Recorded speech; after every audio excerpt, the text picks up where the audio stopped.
PSGL is brought to you by Sim Racing Setups. Get your pro setups, unlock extra performance with the Pro F1 25 car setups created by the drivers in PSGL. Esports and stable setups for every track, quali, race and wet setups, optimal race strategies, free meta setup updates, as well as created by drivers racing in PSGL, pro support and compatible with Xbox, PlayStation and PC. All setups just $49.99. Get them from simracingsetup.com and use code PSGL for a 5% discount. See you on track.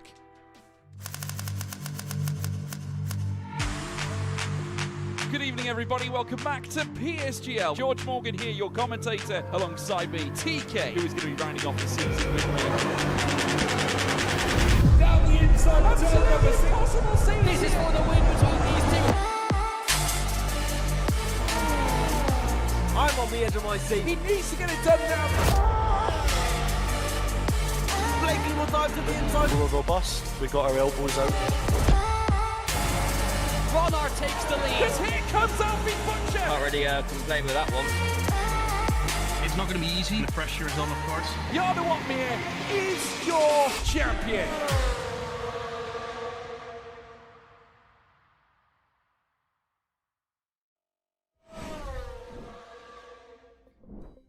Well, with 5 rounds to go, we now head into yet another round of PSGL, that's for sure. The championship getting really close to its finale, and at the moment it's all Red Bull and Jarno Opmeer as it stands. But also you've got to factor in Freddie Rasmussen, who has been strong throughout the start of the season, though things have started to go slightly awry midway through as we then made our way through China and Spa-Francorchamps, but it became oh so right coming through Qatar as the two Red Bull drivers work together for yet more success. Can anyone challenge them as we return to Brazil for the second time this season? Yes, I say that again. Second time this season. We opened up the campaign at this particular track, and due to an issue at Turn 4 at Bahrain, we're not racing at Sakhir tonight. We are heading to Interlagos. Great to be back there. George Morgan here, your commentator, alongside me, TK once again, Tom Knight. It's great to be back. It certainly is. What a pleasure to be back, and I've never had 2 weeks feel so long before when we missed a round of PSGL. And not only that, we're back at Brazil, which gave us such exhilarating action at our opener many weeks ago now. It definitely did. Of course, on that day, Otis Lawrence went on to take victory. When we last came to Brazil, of course, he took victory off the back of achieving pole position. It was a bright start, really, for the young Welshman because he took 2 sequential poles with the win in between. However, things have not gone necessarily to plan since then, TK.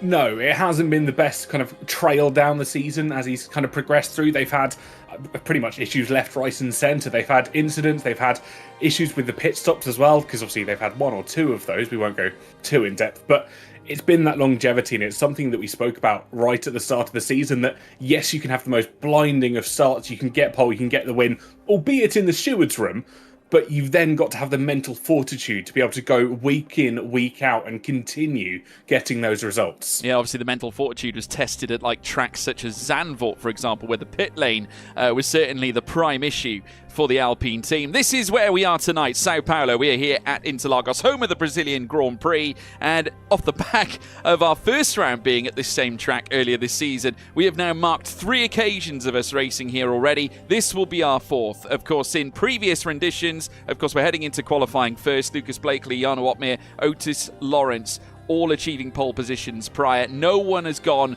more than once to achieve pole.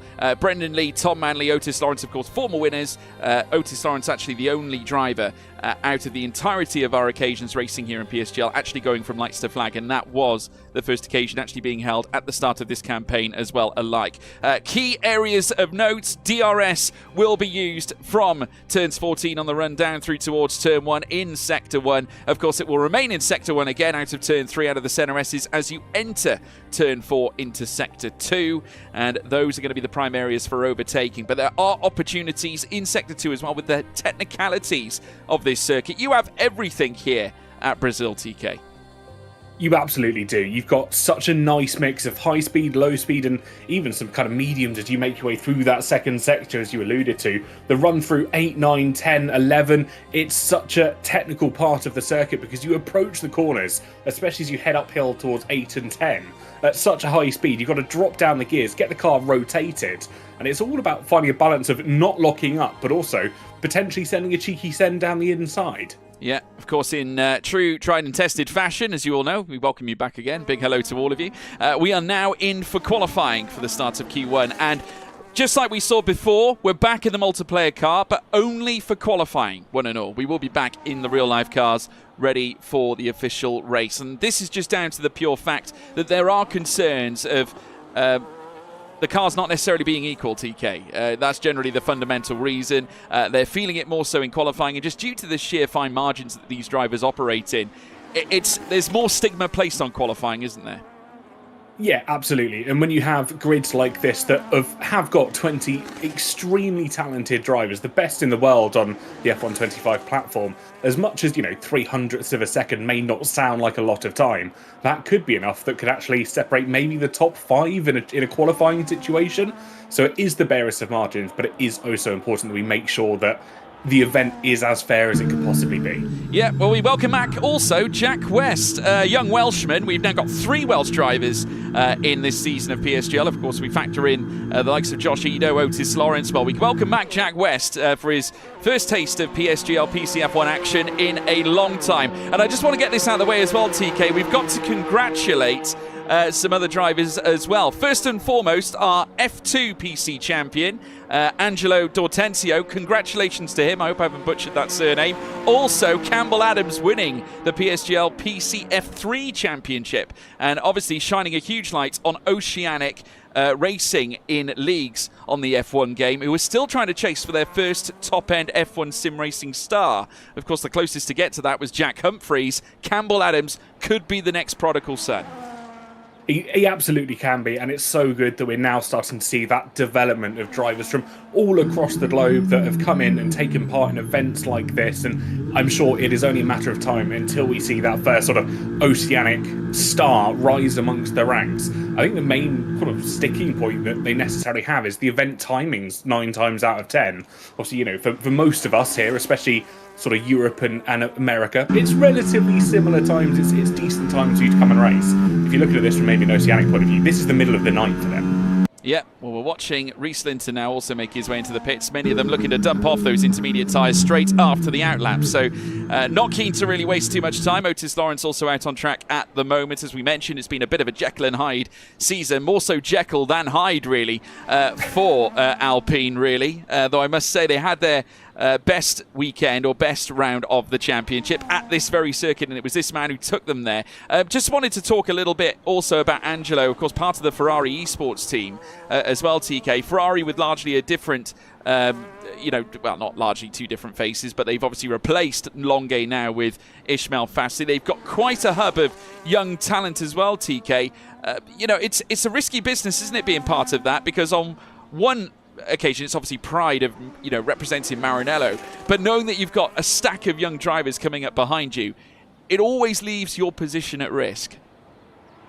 I think that's very much the iceberg of not just esports and sim racing, but of also any top level of competition. We can look back to quite historic data where you've got 2 fantastic drivers, or maybe 3 fantastic drivers if you want to include like a reserve or a test driver, but even then below them you've got these reserves, the junior drivers that are making waves below the surface. It is such an iceberg of top level sports and esports that you are never safe on top of that, because it can tilt left or right and kind of disrupt the flow a little bit. Well, let's hope it doesn't sink, I think, in this case, which would be truly horrendous. We'll have to wait and see how they fare as time draws on. We're still in the early echelons of qualifying. Great to have you all with us as well, by the way. Just to say a big thank you to you all for tuning in. And also, why not check out Sim Racing Setups? Get your pro setups, of course. They are available and have been brought to you by the PSGL drivers at the same time. Be sure to do so. Of course, they are a new proud partner of PSGL, so be sure to check them out. Use code PSGL for a 5% discount and get yours today. Really great to have them on board. Big thank you to the team for joining us. But looking ahead to the rest of the season, we got 5 rounds, as I said. Bahrain being replaced by Brazil. We're swapping B for B. And then we have Australia coming up next. We head to Melbourne and then onwards to Mexico. Las Vegas then for the penultimate round. Abu Dhabi. Still 5 rounds to send off the season, TK. We've now gone through a majority share already. Just how clear does Jarno Opmeer look right now? It certainly looks like he's in a rich vein of form. He has now managed to seal 2 wins in his last 3 starts. And, those are his first 2 wins of the season. And bear in mind, has only missed out on an actual podium finish on 2 occasions in every single race we've had this campaign.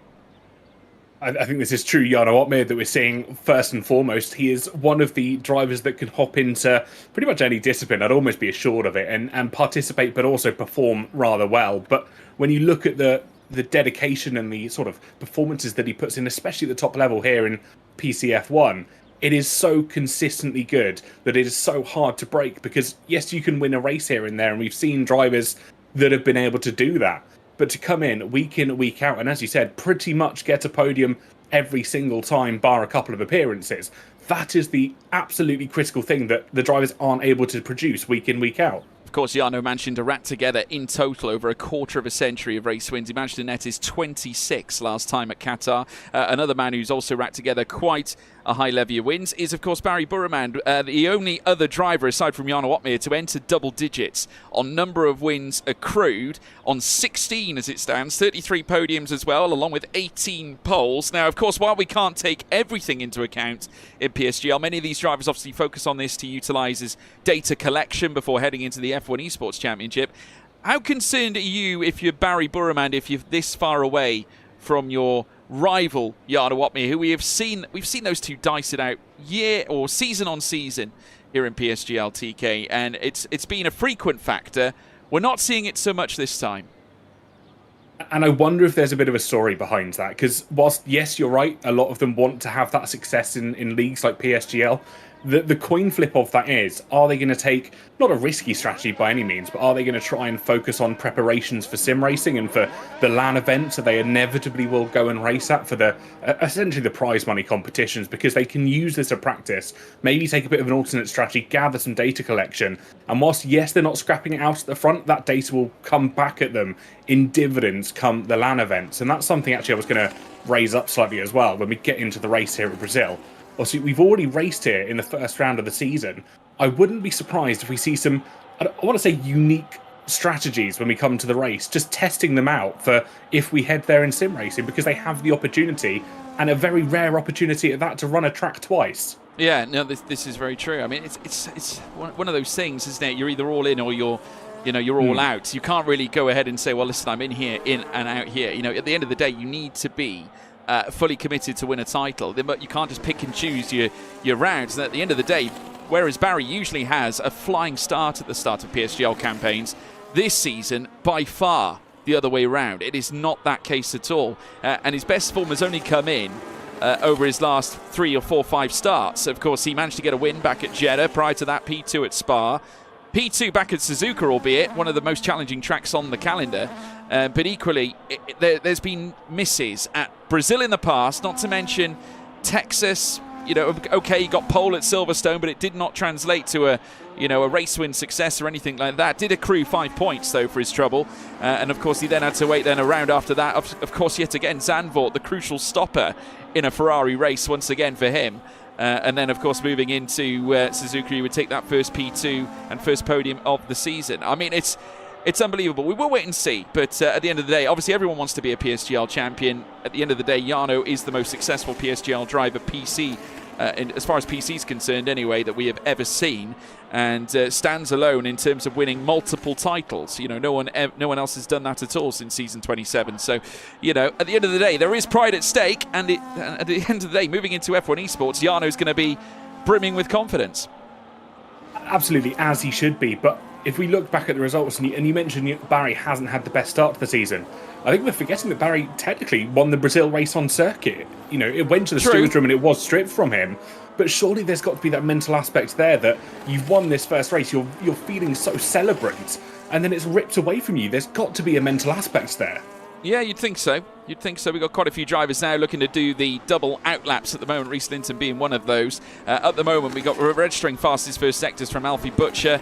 He's the only, well, one of the few doing the 16s at the moment. A lot of these drivers doing 20s as they look to just build up to yet another run. We are watching Linton make his way over the crest and then down the straights and then in towards turn 1. Joni Tormela with a 1:27 lights up the timing screen with the first time onto the board, and it's not necessarily representative as the drivers look now to register their fast runs. We run on board here with Reece Linton as he flies through the first few corners, coming out of the centre S's and then down through Decidia del Lago, coming into the Reta Aposta. He'll soon reach turn 4 and then entry into sector 2 as Alfie Butcher posts a 1:06, the fastest lap we've seen so far.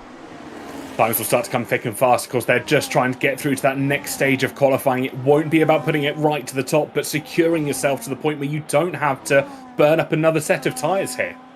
Tom Manley, of course, coming across the line next, but this is not, again, a representative time. 48.0 in the middle sector. I can tell you that Thomas Ronhaar has gone purple in the first sector, so we'll keep our eyes here on the young Dutchman, who has since now managed to pull one of his better performances this season, last time out at Qatar. Not his best, because, of course, he was second back at Silverstone. And, of course, that was largely a controversial race. We won't go into it, folks, because, of course, if you want to check that out, it is all over TikTok. As Longuet gets dispossessed for first place, registers a matching time, somehow purple, but still second place against Butcher. I know they're matching to the millisecond, but apparently it's purple for Longuet and not for Butcher, or whether it's just because he set the last time. It'll be because Butcher set the lap first, so Longuet drops down. Yeah, well, there you have it. But only Longuet gets painted purple. So here comes Thomas Ronha, who takes the purple away with a 106.338 and goes fastest of anybody so far. Ismail Fassi also going quickest in the middle sector at the same time. Otis Lawrence went purple in the last sector, but clearly not enough gained in the first two. Fassi goes fast and into second and joins Thomas Ronha in the 106.3s, but not quite as good in the 106.3s as Ronha himself.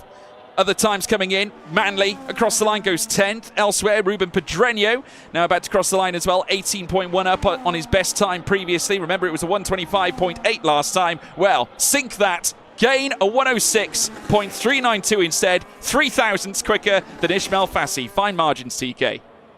Absolutely, and this is how close we were talking about earlier, because if we look at how close 300ths of a second is in amongst this field, that would separate, I mean, realistically, the top two. But as we get closer into Q3, it will probably spread about 3 or 4 drivers. So the times are going to get closer. These are only their preliminary runs in Q1. These times are going to shrink, and I'm almost certain of it. Yep, certainly will. We've still got 4 minutes and 45 to go. Current conditions concerning the track, 35 degrees, TK. That's quite high for us, I always think. Yeah, I'm surprised we're actually quite that warm. Usually it's 30 and then that's the cut-off, but we've actually got a rare 35-degree track out there. Yeah, I think the highest I've seen is like 33 or 34. I don't think I've seen it this warm for a while, especially at Brazil. Track temperature normally is a little bit cooler. Yeah, well, we've got currently, in accordance to the data on our screens, 5 cars on track right now. Air temperature standing at 24. So obviously that's contributing to the rising track surface, as well as the cars being out on track, spinning the Pirelli rubber out on the surface. As now we watch Ruben Pedreño rise out of Reta Aposta. Been quite the rise for Ruben Pedreño lately. The points have been coming in. Of course, he did have a couple of retirements, if I'm not mistaken. No, just the one retirement at Silverstone. Did take a P3 at Suzuka, his only podium of the season so far, but some good point scores elsewhere at Zandvoort and also at Spa. Also at the same time, last time out at Qatar, 6 points accrued. He's had a good session, or a good sequence of races in places this campaign, TK. Yeah, again, it's been some good performances, some good results, and we'll be looking to try and carry them over. But as we've kind of said before, it's not about those singular performances. It's how they all add up, kind of left, right, and centre. It's the championship they're looking for. And whilst they have a good spot or a good couple of performances, the 12 weeks is that endurance challenge. Yep. So there you have it. It's all, well, at the end of the day, it's like anything where it comes to a championship. It's a marathon, not a sprint. You need to take every single race as it comes. Longuet making his way through turn 4, and already Thomas Ronha and Ruben Pedreño retiring from the session, seeing fit that they no longer need to continue. Just have a look at this, though, TK. The whole grid in the 106s, no disparity. We're within 4 tenths from Ps1 down to Ps19. Of course, no lap being set from Danny Berejnay. Yeah, qualifying ban for Berejnay after, I think, what was now 3 weeks ago, but 2 rounds ago, if you can get your head around that quick mental mass. But I'm just reading a little bit of insight here from Sepp Kowalski, who obviously was the Kick Sauber sim racing team's engineer for a considerable number of years, so knows his stuff. The reason it was showing Longuet as purple is because he was technically faster by the 4th digit, so the tenth of a thousandth of a second, but because F1 only measures to 3 decimal places, it showed him as setting the same time as Alfie Butcher did, and thus for setting it second and going below him. So he was fastest, but not fast enough. Technically, yes. If you want to get down to brass tacks, everybody. Fastest, but not fast enough. Needed to add a smaller digit onto that final number in order to change things up at the sharp end. So there you go. That is why that Longuet sank right in below Alfie Butcher. But nevertheless, he is still up inside that top 10. Crucially, you need to remain inside the top 15 in order to progress to Q2. So that's going to be on the minds of the drivers. Current drivers that are going to be concerned at the moment: Jake Benham, Duncan Hoffland, even Jarno Opmeer and Jack West on his return here to PCF1. So we'll wait and see as to whether they can improve, because they're going to need to if they want to feature in Q2. I'd be very surprised if a couple of the names down in that bottom, essentially bottom 4 at the moment, don't find their way up. Obviously, notably Jarno. But Jack West, who was quoted on Twitter, and I've got it still pinned up here, as the star of McLaren Shadow, as quoted by Connor. Yeah, he's a star in his house, that's for sure. But yeah, no question. We wish all the best to Jack West. He's a lovely young guy and looking to progress as well up the single-seater ladder on the F1 game in hope of obtaining his own successful seat in F1 sim racing, of course, does apply himself with E-Series as well. No. But just as I say that, the grand commentator's cursed. I'm blaming you for this, TK. 5-place grid penalty for Jack West, straight from the get-go, which is really unfortunate. Yeah, I'm fairly sure that won't apply. We'll get confirmation from Connor. And I'd hope not. You're setting the grid up. Okay, in that case, it won't apply. Well, there you go. TK's spoken. Here it comes now. Jake Benham moving up into 8th place and gaining at least half the number of places he needs to try and move up inside the top 10.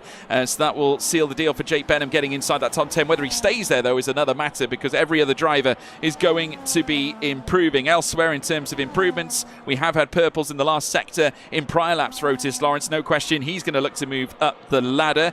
I'm expecting to see the faster runs coming in now, and indeed we're seeing it from Longay at the moment, who already did a double out lap. It's a 16.9 inside the first sector, going green. Also going green, the return of Julian Klaffenbach, TK. Yeah, what a fantastic young man season the young man has had so far. He'll be looking to try and score some crucial points, although I've heard a few drivers maybe wheel banging and head banging with him over the course of the season as well. Well, let's wait for it now. Nicholas Longay making his way through the middle sector in validation, unfortunately for Alvaro Caraton. That's less than ideal. He did a 16.97. It's purple, though, for Alfie Butcher inside the first sector. Great first sector for him. The Butcher looking to lay down the carving knife here at the end of Q1, late on to try and trouble the top end where Thomas Ronard currently sits. Tom Manley won't be missing out on Q2. He moves up to second. Here comes Nicholas Longay. Poaches that P2 spot away from him. Elsewhere, we got other movements. Jarno Opmeer, the current championship leader. Burman 4th. Julian Klaffenbach goes to 5th as well at the same time, as now we await the Flying Dutchman to move himself from the bottom. Ooh. But he's only enough for P15. And Lawrence is improving. Is it going to be enough, though, to surpass? Linton goes to the top and goes P1. What about elsewhere? As now we see Lawrence go into second. More times coming through. What about Joni Tormela? He's going to be out, or is he in? Butcher goes first. And straight away joins Reese Linton at the top. Jarno Opmeer out of qualifying in Q1, TK.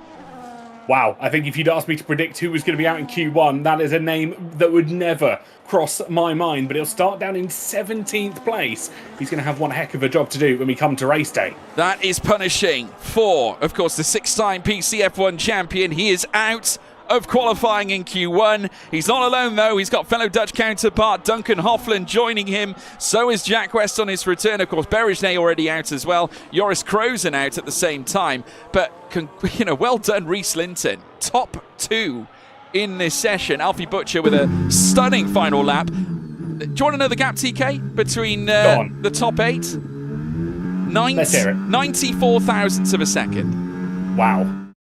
Incredible. Absolutely incredible. And only 400 separating our top 2. Alfie Butcher is P1 at the close of Q1, and it's Reese Linton in second place. Otis Lawrence in third, then Thomas Ronhard 4th. Then we have Nicholas Longay, Tom Manley, Barry Burraman, then Joni Tormela, Julian Klaffenbach, Ruben Pedreño, then Ishmael Fassi, Freddie Rasmussen, Ulas Azildarim, Alvaro Caraton, Jake Benham, who just stays in by the skin of his teeth. We lose Joris Krozen, Jarno Opmeer, major shock. Then Jack West, Duncan Hofland, Danny Berejnay also out. So there we have it. That is action ended in Q1 here at Brazil. We're going to be looking forward to Q2 now, but major shocks, TK. The championship leader out of qualifying at such a sensitive stage. He's going to have to pull off a worldie of a strategy to get something out of this one. He really is. And, are we going to see a Lewis Hamilton-esque drive from a couple of years ago when he started right at the back of the grid, managed to work his way through? I just want to bring up a quick point, and now I want people to get their tin hats on before we start any conspiracy theories here. I love that. We were mentioning earlier how close the cars were in terms of, the unequal performance, as it's been alluded to by the drivers, and how it was roughly about 30 to 50 thousandths of a second in it, roughly over a certain track. Jarno was out there by 47 thousandths of a second. I'll let that sink in. I mean, that is just tiny. I mean, these gaps are ridiculous, and this is why, by and large, we have got the multiplayer car at the end of the day, TK. Because when you've got gaps that are applied to this level, at the end of the day, you can't afford to have any inconsistencies in terms of the car's performance. Because if that's the difference between you getting a place in Q2 or Q3, or better yet, achieving pole position, then it kind of goes against the sportsmanship of F1 sim racing, isn't it? It's not as if we've got teams here building these cars that's not a factor. At the end of the day, they have to work with what they've got, and that is by and large expected to be an equal car. I think the best way to look at it is, whilst you've got Formula One, which is the top level of motorsport, in many people's eyes, they are able to work a car within the regulations. You've got Formula 2 and Formula 3 below it, which is spec series. Which I would akin it more to be a spec series. Exactly. Yeah. 100% now. Yeah, I would agree. No question at all. Thomas Ronhaar now making his way around the Interlagos circuit, now about to begin yet another lap. And of course, we've got a reduced time allowance this time in Q2 because, of course, as we make our way through the sessions, the time begins to shrink. 13 minutes and 16 on the clock as Thomas Ronhaar now descends through the centre S's and very soon will blast his way down through towards turn 4, TK. Yeah, the Rosetta Riposta beckons all of our drivers. You can see the train of them just coming down. The DRS flaps open as they head into turn 4. Little dab on the brakes just to get the car rotating. It looked like Ronhaar got a little bit of a wobble as they ran on towards the curbing there. Not sure if it's sent them too unstable, and it is going to be Nicolas Longuet that sets the purple first sector. Well, certainly looking quick at the moment is Nicolas Longuet. He's gone purple. Thomas Ronhaar has gone green, but only outside of the fastest first sector set by Longuet by a few hundredths of a second. So it is narrow margins again. Everyone pretty much operating inside the late 16s, some of them flirting out to the early 17s. That includes the likes of Alvaro Carreton and Jake Benham. Purple in the middle sector for Rhys Linton, though, who'll be making his way out of the Jun Sao section now as we watch as Thomas Ronhaar now looks to cross the line to register his first time onto the board. We'll keep our eyes on Rhys Linton, who has been really impressive lately as well. Linton surpassing Ronhaar, Nicolas Longuet surpassing both of them. But enter Otis Lawrence, who goes quickest with a 106.543. A stellar time from the young man. Klaffenbach goes fifth. Elsewhere, Fassi now. Ferrari man goes second in place of Nicolas Longuet, who's dropped to third. So takes away not just his team from him, but also his P2 as well, and sits just behind Otis Lawrence by 54 thousandths. Incredibly close margins, and it will get closer as these 15 drivers put on what presumably will be a fresh set of tyres to go for their final 1 or 2 runs here in the session, because they will get to the barest of margins, the most minor of mistakes that I think, and I'm trying to be generous here, me and you would probably discount a little bit of a skill issue. These drivers would probably end up out of a qualifying session based on them. Yep, no doubt. Absolutely right. Obviously, other drivers that put in times. Jake Benham sat in 9th as well. Klaffenbach currently down in 8th, along with teammate Thomas Ronhaar. We got Alfie Butcher, then Carreton in 5th. He seemingly has recovered after that invalidation in the first session that we had in Q1. And then further up, Rhys Linton. Really impressive Rhys Linton here, I have to say. Top 4 again, TK. Yeah, a stellar performance in the opening runs. One that I think he and us will be hopeful that he can carry on forward. It was a fantastic Q1. So hopefully, if he manages to get through to the third and final qualifying, I have high hopes for him. Yeah, no, if he can continue this pace, then he's going to be in good stead. We have got the 2 Saubers now making their way in as well. I could see again some people commenting about the use of the reasoning behind the multiplayer car. Just to inform you all, if you've just joined us, this was a rule that was brought in our last round. That with the some little inaccuracies around the cars and how they're built, it causes a divide in how the cars perform out on track. Therefore, they're not equal. That is why, for qualifying alone, we will be running the multiplayer car. But when we head into the actual race, we're back in the real-life cars, which will, of course, make all the difference. We've now got a next batch of cars making their way out onto the track. It's almost like Formula Regional, this is, where we send out one group and then they submit their laps, then we send out another group to submit their laps. So almost fairly similar, albeit this group a little bit smaller, because Tom Manley, Rasmussen, Tormala, Brumand and Azildrim not yet setting any fast laps or any laps at all by that token. Manley now joining them out on circuit. Tormala into Q2 once again, and of course we'll look forward to seeing how Tormala gets on. Of course, no longer part of the Red Bull family as he once was. Of course, found home at Alpine last season. Where he's going to be next, obviously none of us know, but still a staunch competitor and a true professional. Has also been racing in GT3 cars as well as of, well, in the past, and is committed to various realms of sim racing. And of course, we've seen many names come out of F1 sim racing committing and taking part in other realms of sim racing esports, such as like the R1 Championship, and not to mention taking part in the Gran Turismo series as well, with the names like Igor Fraga, who also actually pull off some really successful stints in Formula Regional European Championship by Alpine as well, representing his home nation of Brazil. But we've had quite a few come through sims and then later perform in real life. Jana Watmere doing the alternate, like some drivers have, coming out of real life and jumping into the sim. So yeah, that's fascinating to watch. We also want to give a big congratulations to Lucas Blakely on once again sealing the deal on yet another drive in the GB3, GB4 championships as well, continuing his tenure in that series. Absolutely, and it's so good to see how essentially multi-dimensional some of these drivers are when they're able to hop in out of not alone just different sims and different games, but to, as you said, hop into real-life race cars, whether that be single-seater, whether that be GT3, go in there and perform, well, excruciatingly well. If you look at the likes of Blakely Lee, who's done some real-life racing as well, Otmere, who's kind of done the reverse, as you were saying, but it's a proving ground for sim racing still at the moment, to get that jump into real racing, to prove that it is a background that you can come from, and these drivers are doing it to perfection. Yeah, of course, many of the Formula Regional drivers, I know for a fact, are actually pulling off their own feeder series GP as well. And I was chatting to Enzo Dellini the other day, because he is, much like the rest of the Formula Regional European Championship by Alpine Grid, they tune into the PSGL PCF1 Championship, and they get inspired to run their own sim racing series. We have a little bit of a train now starting to form up in Sector 2 as they try and scramble for track position. The two Saubers at the heart of it, of Thomas Ronhaar and Julian Klaffenbach.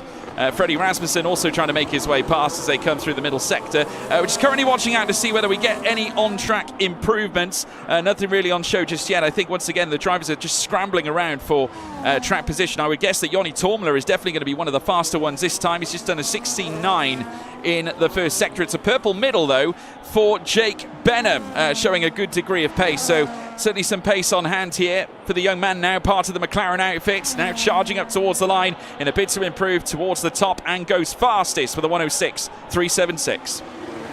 Yeah, it looked like I couldn't tell what our reporting system was doing there for a second. It looked like Freddie Rasmussen was going fastest, but I'm almost certain he's just preparing himself for another run. Speaking of which, Tom Manny, I believe, has gone fastest in the first sector.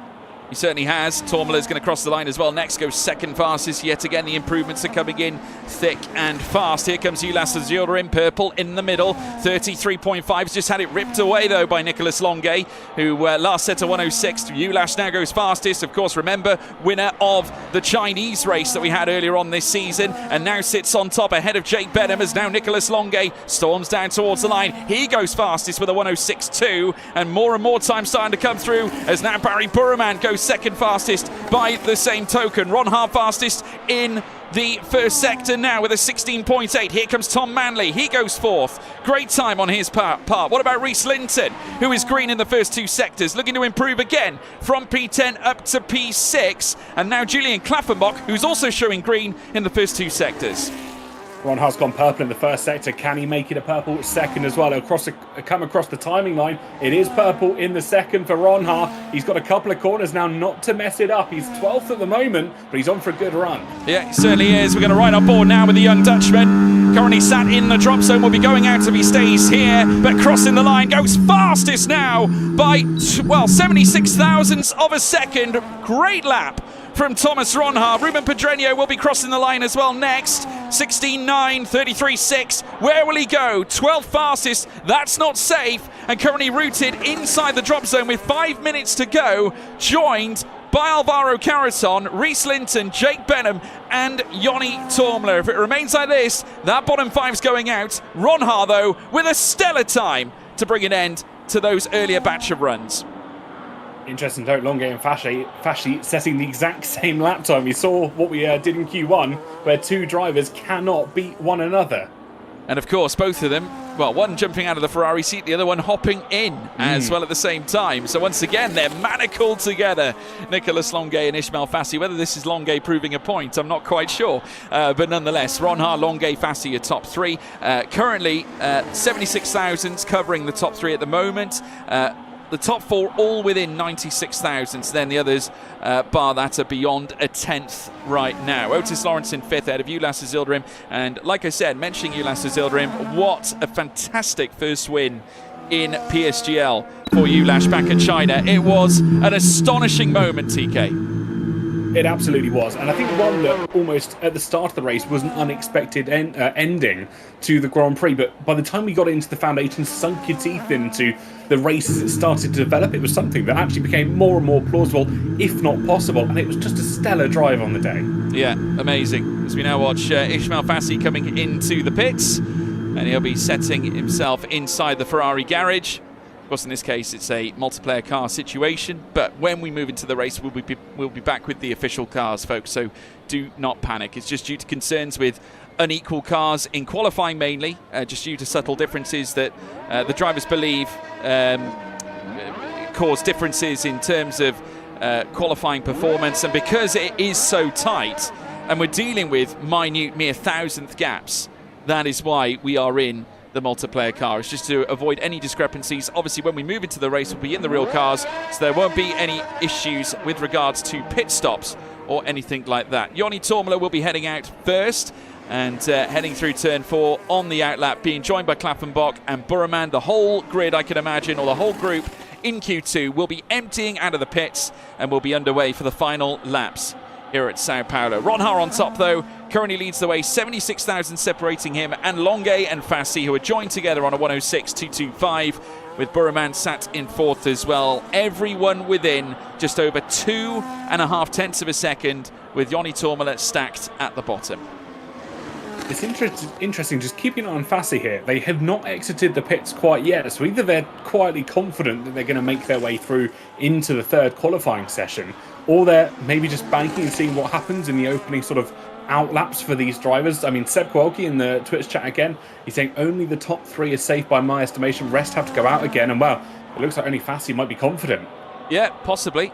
I mean, at the moment, he certainly won't. I can't imagine he'll be able to go out and set a lap now. You know, by the time he exits the pit lane, given the nature of the time. Oh, he is going. Well. I think he might have timed it a bit late. Whether he just missed the boat by perhaps not being attentive, I'm not quite sure. But Joni Tormela making his way through the center S's and heading down the long straight now. Of course, the rear energy light flashing on the back of Tormela's car, suggesting that he is power saving. So again, we're seeing one of those double outlap situations, TK. So maybe this could work then for Fassi if Tormela's looking to go for a double outlap, because he's only just behind the car in 15th. He might have to put a bit of a shift in on this opening lap, but I think he's got time to do it. I think he's okay, TK. It's 1:30 left, and the best laps that we're seeing are 1:06s, so surely it's going to be enough for him to get round. So Ismail Fassi heading through into the middle sector, or into the main part of the middle sector, eventually finding the final sector. In fact, he's going to have more than enough time at this rate, probably about half a minute left. Maybe 20 seconds before the timer ticks to 0. So Fassi now making his way around the middle sector this time. Of course, it depends on how fast he's going, but we'll wait now for the runners to cross the line. Of course, it will be Joni Tormela who will begin a flying lap first, you'd imagine. Obviously, Fassi not wasting any time by doing double outlaps. He's just going to do one and get it one and done here this time, because, of course, he can't go round again, as now we watch Tormela now sprint towards the start-finish line. And this will be the final laps in progress now at the end of Q2. Coming into the center S's, just getting some tyre smoke lifted off those rear left tyres for now. As to whether that's a lockup, we're not sure. Now and again, we see it on spectator mode anyway, as the rear DRS now opens up, and flying through turn 4 goes Joni Tormela. It's all about this final lap now. You've got to get everything perfect, especially if you're sat down in 15th place. There is nowhere to hide your mistakes. You've got to be picture perfect, pixel perfect even, as you make your way through all of the 15 corners here in Brazil. Yep. Well, now into the mainstay of, well, the main part of the middle sector now. Joni Tormela looking to find more time. 16.9 in the first sector is very strong. He's right in the ballpark of where he needs to be. Also joined pretty much a thousandth between him and Ulas Zilderim inside that first sector. Both drivers improving. It's a really strong 16.8 though from Jake Benham in the first sector. That is stellar from the young man. The all-star showing all-star qualities once again. It's a 33.6 in the middle though, this time for Tormela. Purple in the middle for Ismail Fassi, who has really risen to the occasion late on. Tormela not safe. Not at all. In fact, he's out. Here comes Fassi, looking to progress and go higher than he is right now. Purple in the middle sector, and will go fastest with a stunning 106.1. Absolutely stunning. Burman just behind him, slots into third place, so getting a 106.161. The question will be those bottom drivers, are they able to scrape themselves out of the elimination? That's a big question. It's a bold question. Ulas Zildrim goes fourth fastest. Here comes Reese Linton. It's purple in the middle also for Nicholas Longay, who's going to bring his very best late on. Purple in the middle with a 33.4. Also a 16.8 in the first sector. Makes it just as bold as Jake Benham's in that first sector. Pedreño's invalidated his lap. He won't progress, but Longay will progress higher up the order and into first place with a 106.060 on the cusp of the 105s. Lawrence is out though, couldn't get the lap done. He's in the bottom 5 and will be taking no further part in qualifying. My goodness, Otis Lawrence, pole sitter here last time, won't even be in Q3 when the time comes now. He is out of qualifying, 11th place. Not great at all. He's going to have to mastermind the strategy, much like Jarno Opmeer, but not to the same severity. It's Thomas Ronhaar. The Dutchman is back. Question marks about his performances this season, but he's back with a bang. 34 thousandths clear of Nicholas Longay. Ishmael Fassi third, then Barry Burman fourth. Ulas Zildrim in fifth, then Alfie Butcher in sixth. Further down, we have Frederick Rasmussen, Alvaro Caraton, Reese Linton, Tom Manley inside the top 10. We say goodbye to Otis Lawrence, Julian Klaffenbach, Jake Benham, Yoni Tormela and Ruben Pedreño. They'll take no further part in qualifying as we move through into Q3. But how about that, TK? A stunning session. Again, more shocks. No one factored in Otis really being essentially being departed or taken away out of qualifying. And now in this stage will not feature in Q3 at all. He's in dire straits. He needs to come and think of something, ahead of the race, ideally something strategical to try and undo what's been done. I think the team are going to have their work cut out. I've been keeping an eye on chat as well as everyone's kind of sorting themselves out and having a bit of a competition amongst themselves as to who supports the best driver. I think it was Dylan mentioning that the two-stop here for anyone below P9 starting on the grid is going to be a possibility. Anyone above that, it's not really going to be feasible. But it'll be interesting to see if we do have almost a split strategy amongst the grid here, where some try the one-stop, some try the two-stop, and really throw things up on the circuit. Yeah, well, now at this stage we are in the pit lane. We have got 11 minutes and 43 until the end of this session. Within the next 12 minutes, we will see who achieves pole position. Let us know in the live chat, folks. We want to hear from you. Thank you for joining us, by the way. We have had many of you tuning in. I can already see that we've broken 1,000 live on YouTube right now. There's over 37 of you also tuning in on Twitch. A growing platform for us, relatively new. Unfortunately, no TikTok today due to some issues with the. I don't even know what to say about it, TK, to be honest. But yeah, we could not. No, we got banned. We got banned from TK. We got banned from TK. We got banned from TikTok. Technically, that's right though, because TK TikTok, it's kind of the same. Yeah. We got banned from TikTok, but never mind. We are here on YouTube, and we're also back on Twitch at the same time. We have got 10 good drivers, fantastic drivers entering into Q3, chasing down pole position. Tom Manley, Frederick Rasmussen, Reese Linton, Alvaro Caraton, Thomas Ronhaar, Nicholas Longay, Alfie Butcher, Ishmael Fassi, Barry Burman, and Ulas Zildrim. So there we go. Looking ahead to this next session, we're going to be in for a real treat. Big thank you to all of you for tuning in. Really appreciate it. Let us know. Ronhaar being mentioned by Bradley Jones. Keep the comments coming, folks. Who's taking pole? We want to hear from you. Please let us know. And if you want to also check out social media, you can stay up to date with PSGL at Premier Sim GL on Twitter and Instagram at the same time. So thank you so much. And also TikTok as well when we're unbanned. But yeah, big thank you. As we now wait for the session to get back underway.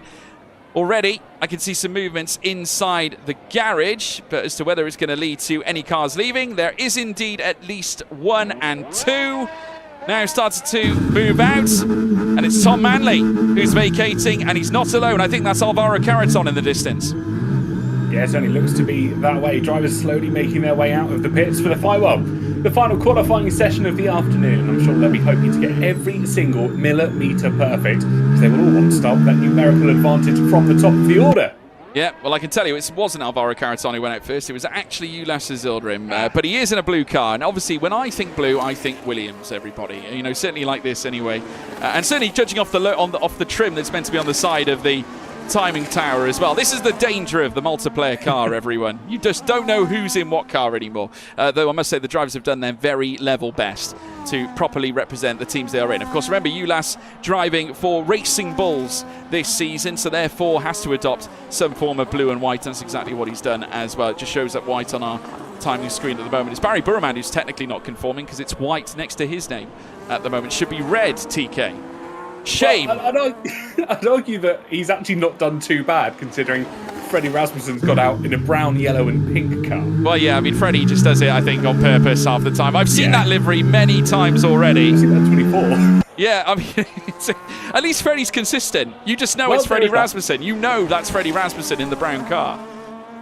You know, let's just hope there's no code browns in this case, which could lead to some issues. But Freddie now making his way over the crest. He'll be now hurtling out of the left-hander at turn 13, out of turn 12 as well.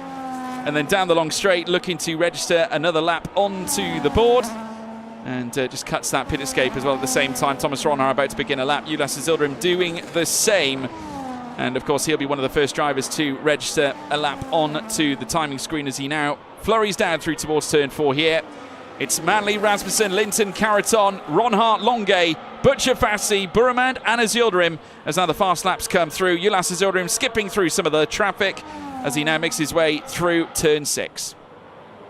Certainly it does indeed, and this will be interesting to see. I'm keeping an eye on Thomas Ronhar, who's gone for what can only be described as a double out lap here on their first run. So either they've got a spare set of tyres to be able to do maybe 2 runs of double out laps, or they know something we don't. But just keep an eye on the track temperature, because we mentioned it earlier. 35 degrees it was when we started Q1. It's dropped a couple of degrees, down to 33. So I wonder if that's going to have any effect on the tyres. Well, up to now, it was only ULAS Azildrim doing a fast run, a proper fast one, I mean. He did have the purple first sector. He's got the purple second sector, but Fassi has stolen the purple first sector away. Here comes ULAS Azildrim now, goes fastest with a 106.823. Next up, we'll see Ishmael Fassi make his way through. Let's see if he can topple the time set in motion by ULAS Azildrim. Fassi, historically this season, has managed to rustle in only 1 podium this campaign. It was back at Spa, achieving a P3, pulling together 10 points to lead to his championship allocation, finishing in behind teammate Barry Burman, but also behind Jana Watmere by the same token. In fact, it was Jana Watmere's first win of this season as well at the same time. Victory number 25. Here comes Ishmael Fassi, who now looks to storm up across the line and now goes faster than ULAS Azildrim by just over 0.7 of a second. Yeah, 2 proper runs set in at the moment. Thomas Ronhar goes purple in the first sector for his official run of the session, of course. And again, as Chat pointed out, he did retire in Q1, so has that extra set of tyres to be able to keep running forwards in the final qualifying, and is able to do this double out lap. Yeah, Alvaro Caraton will be about to sell a lap. Nicholas Longay will be first, though. He goes second in the initial. Alvaro Caraton actually invalidated. He was actually looking solid coming out of the middle sector. Thomas Ronhar's just come out of the middle sector as well. Has gone purple by the same token with a 33.4. So looking to dispossess the P1 position that Ishmael Fassi managed to take in the initial of a 106.121. This could be a 105 here at this rate, and it is. So 105.998. By 0.002 of a second, Ronhar clinches a 105. That is absolutely beautiful. I would be surprised if a few other drivers don't get into the 105s here, but it will be by the absolute barest of margins. The track is cooler compared to what we had in Q1. Yes, the cars will be slightly more optimised for the runs, what they've learnt in Q1 and Q2, but Ronhar, that is pure performance coming in today. Yeah. Absolutely outstanding there from Ronhar. Fassi as well down in second, though. Surely they'll improve on the next run, so you'd fathom. You'd think so anyway. Freddie Rasmussen just unfortunately invalidating that first sector with a 17.2. It's gone red anyway. It's a green first sector, though, nonetheless, from Alvaro Caraton, and of course it would be on his first run. We've also got Burmand now making his way, or he's made his way into the pits at this point. We've had Alfie Butcher across the line. He's gone 6th fastest. Reese Linton only had enough to go 8th. We'll see where Caraton can go now. He's going to be the last of the runners to register a time on the board. Or is he? No, he's going to come into the pits, have a rethink, and essentially stack all his eggs into one basket, TK. Yeah, had a bit of a poor middle sector. I think it was about 35 or so, so a good couple of seconds off pace, what we're normally expecting. and I think just dives into the pits, is going to reconsider their approach to their final qualifying runs, but they're leaving it until the last possible minutes here. They certainly are. And obviously, folks, we now throw it over to you with your predictions. Let us know who is going to take pole now. We've got the final runs about to begin. We're coming into the final 4 minutes and 25 as Tom Manley hustles into the box. Of course, like I said, Freddie Rasmussen invalidating that last run. He has come into the pits as well, looking to encourage an improvement on his original 106.232. Let us know. Thomas got that pole on lock, says Seb. Who else have we got? Let us know. TK for pole, says Tom Buckley. I would agree. Unfortunately, no Jarno on pole Verstappen. He was out in Q1. Longe, says Akmaka. We've also got Frederick, says Aram. I'd like to say Thomas, but I have a weird feeling about Freddie, says Satar. George Morgan takes pole, says Drive. Thank you so much, Drive. Unfortunately, I can't imagine that being the case. Elsewhere, Reese Linton, says Versus. Nice to see Reese Linton's name on show in the live chat. Thomas, Longe. Jonah Martins, I'm afraid Jarno will not take pole. Unfortunately, can't imagine you'd want that anyway, considering that you are a Ferrari guy. What about who else we got? Ron Haas, says Brian Morris. Thank you for that, Brian. Really appreciate it. Yes, TK and GM on the front row for Minardi. All day, every day, Seb. Yeah. Ron Haas says Ramses Martinez. Rasmussen, pole Shorty, says CMD. And Longe or Ron Haas is Gary Marston as well. Good to see you back as well, Gary. You're becoming a chat legend as far as I'm concerned. Let's get ourselves back in the frame for qualifying, TK. All the cars making their way back out. Fassi, Longe, as well as Zilderim, Burramad and Caraton out for the final runs. And the others will be following suit as well very soon. 3 minutes. We're inside that now to take us to the very end as Fassi now picks up his own grid penalty.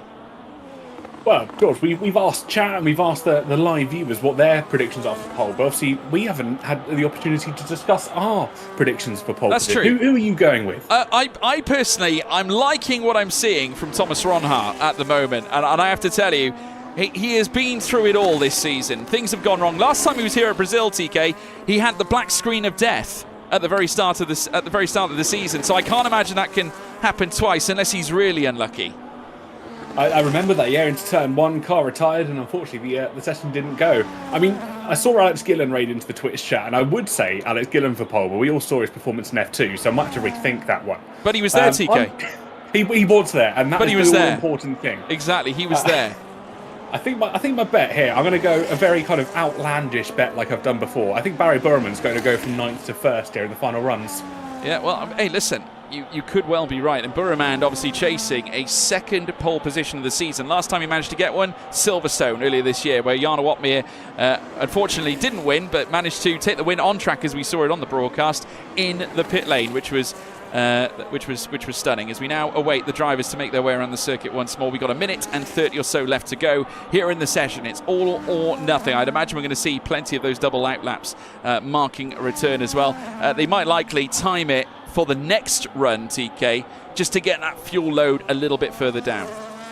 Yeah, that'll almost certainly be the case here. They'll want the car as low on fuel as possible, just enough to do essentially one run, because they don't have to worry about getting back to the pits here when qualifying finishes. And of course, they'll want the tyres in that optimal warm. So it's why they are going around the track so slowly, because they don't want to scrub the tyres too much. They don't want to take too much life out of them, so to speak, but they're just trying to burn as much fuel as they possibly can, which is why if you ever ride aboard one of these drivers, you'll see them probably in a lower gear than usual, just having the revs kind of bouncing off the limiter, because they want the engine going as nuts as it can just to burn fuel.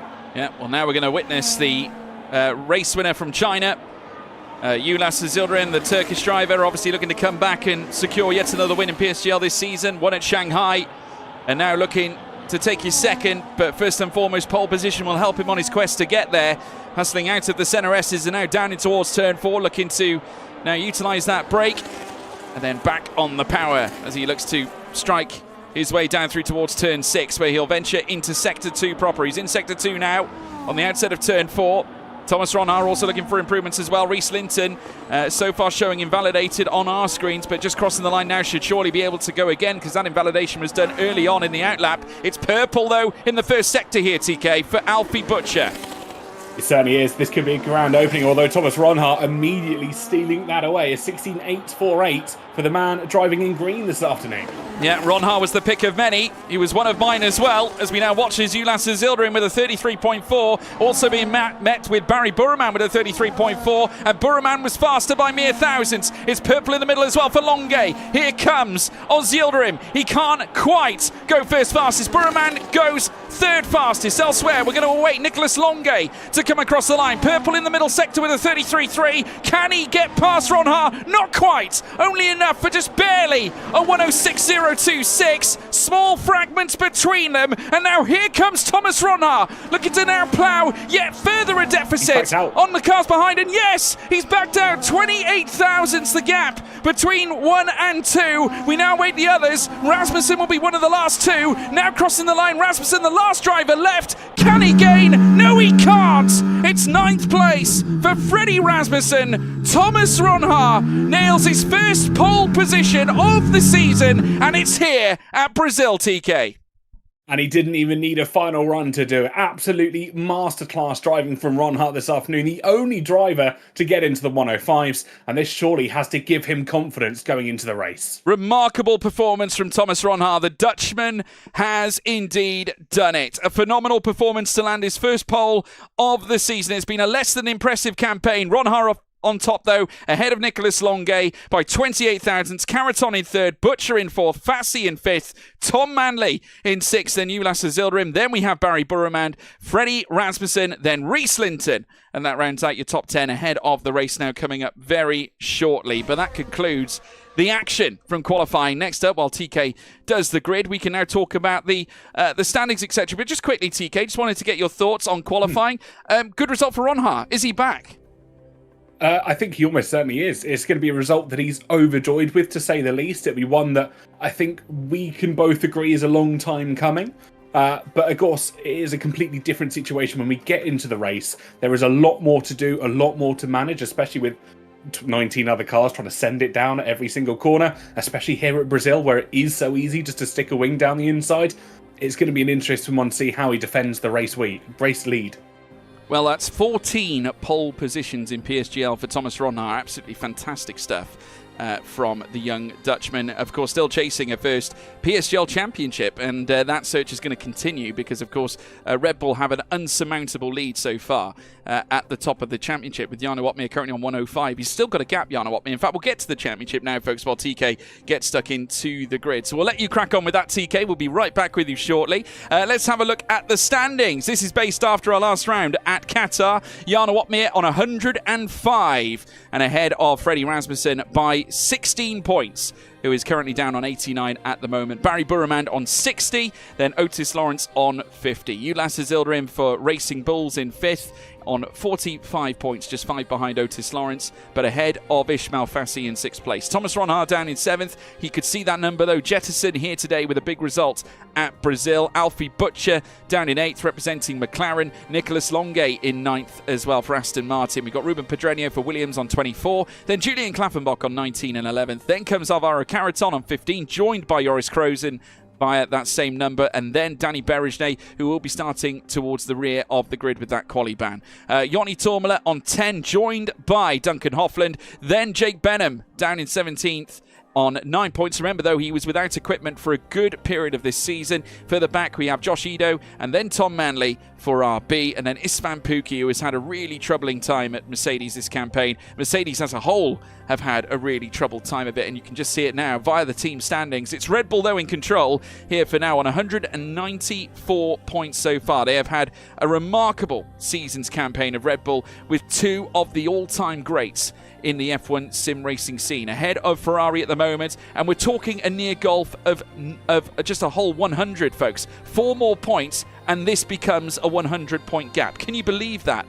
Further back then, Ferrari second, Alpine down in third as well. We have V-Carb in fourth, also known as RB as we know. Kick Sauber in fifth, then Williams in sixth. McLaren down in seventh. It hasn't been a great season on McLaren's part either, with Aston Martin down in eighth. Then we have Haas and Mercedes still stuck on 4 points. They have hardly had a single mainstay point score this season. It's been really, really poor for them, and they need to try and muster something. Of course, they have had partial campaigns for Lucas Blakely, who's been away doing real-life racing as well, by the same token. Not to mention Istvan Pukki has been very much their central figure at Mercedes this campaign, and obviously losing the likes of Jarno Opmeer and also Jake Benham and Danny Berejnay as well by extension. You know, those are some key names that Mercedes losing out on. We'll just give you a reminder as well as to the season's grid so far. Well, what we started the season with anyway. These are the confirmed regular drivers, folks, for each and every single team, although these can change, and we'll get into how tonight's actually looks. First and foremost, let's look at Alpine. Otis Lawrence, Danny Berejnay lining up at Alpine. Of course, Duncan Hoffland and Nicolas Longuet lining up at Aston Martin. Barry Burremand, Ishmael Fassi at Ferrari. Reese Linton and Joris Krozen at Haas. Thomas Ronhaar, Julian Klaffenbach at Kick Sauber. Alvaro Caraton and Ruben Pedreño at Williams. We then have Tom Manley, Ulas Zildrim at RB. Jarno Opmeer and Frederick Rasmussen at Red Bull. Then we have Istvan Pukki, Lucas Blakely at Mercedes. Alfie Butcher and Jake Benham line up at McLaren. And this is how tonight's grid looks. It's Otis Lawrence still alongside Danny Berejnay. No change at Aston Martin either. Ferrari remain the same, as do Haas. Kick Sauber also the same. So do Williams, and the same at RB as well. No changes at Red Bull. The only real change is Mercedes. Joni Tormala stepping in place of Istvan Pukki, and Jack West stepping in place of Lucas Blakely. So that lines up Mercedes here for this run, and surely that means that their scoreless run is likely to continue as a team, unfortunately for them. Jake Benham and Alfie Butcher also remaining in the McLaren for tonight's race. Let's just remind you of the calendar at the same time. Of course, we've been through the first half of the season already. We're now currently stacked on round 10. Of course, it was formerly Bahrain and replaced by Brazil here this evening. Obviously, due to the issues of turn 4 at Bahrain, there's a bump in the track on the curbing just on the escape of turn 4. That is why the drivers aren't racing here tonight, due to that glitch at the Sakhir circuit. So we are here at Brazil instead. Next up, we move to Melbourne. We go down under for the Australian race on October 15th for round 11. Next up, round 12, Mexico City on October 22nd. And then the penultimate round at Vegas on October 29th for round 13. And then the final round at Abu Dhabi on November 5th, where surely the fireworks will be launched for round 14, the grand finale in our season's campaign. So there you go. That is all she wrote in terms of the fundamentals that we have to look at. Of course, TK, we've still got plenty of races to come. After this, we'll only have 4 races left, but it's set to be an exciting one. Obviously, Brazil here tonight. We're about to unlock as to whether Red Bull are going to find more pace. It's going to be tricky, though, because obviously Jarno starting further back, evicted out of Q1. Wasn't an easy session for Rasmussen, so this could be some race if they pull out something from a strategical standpoint.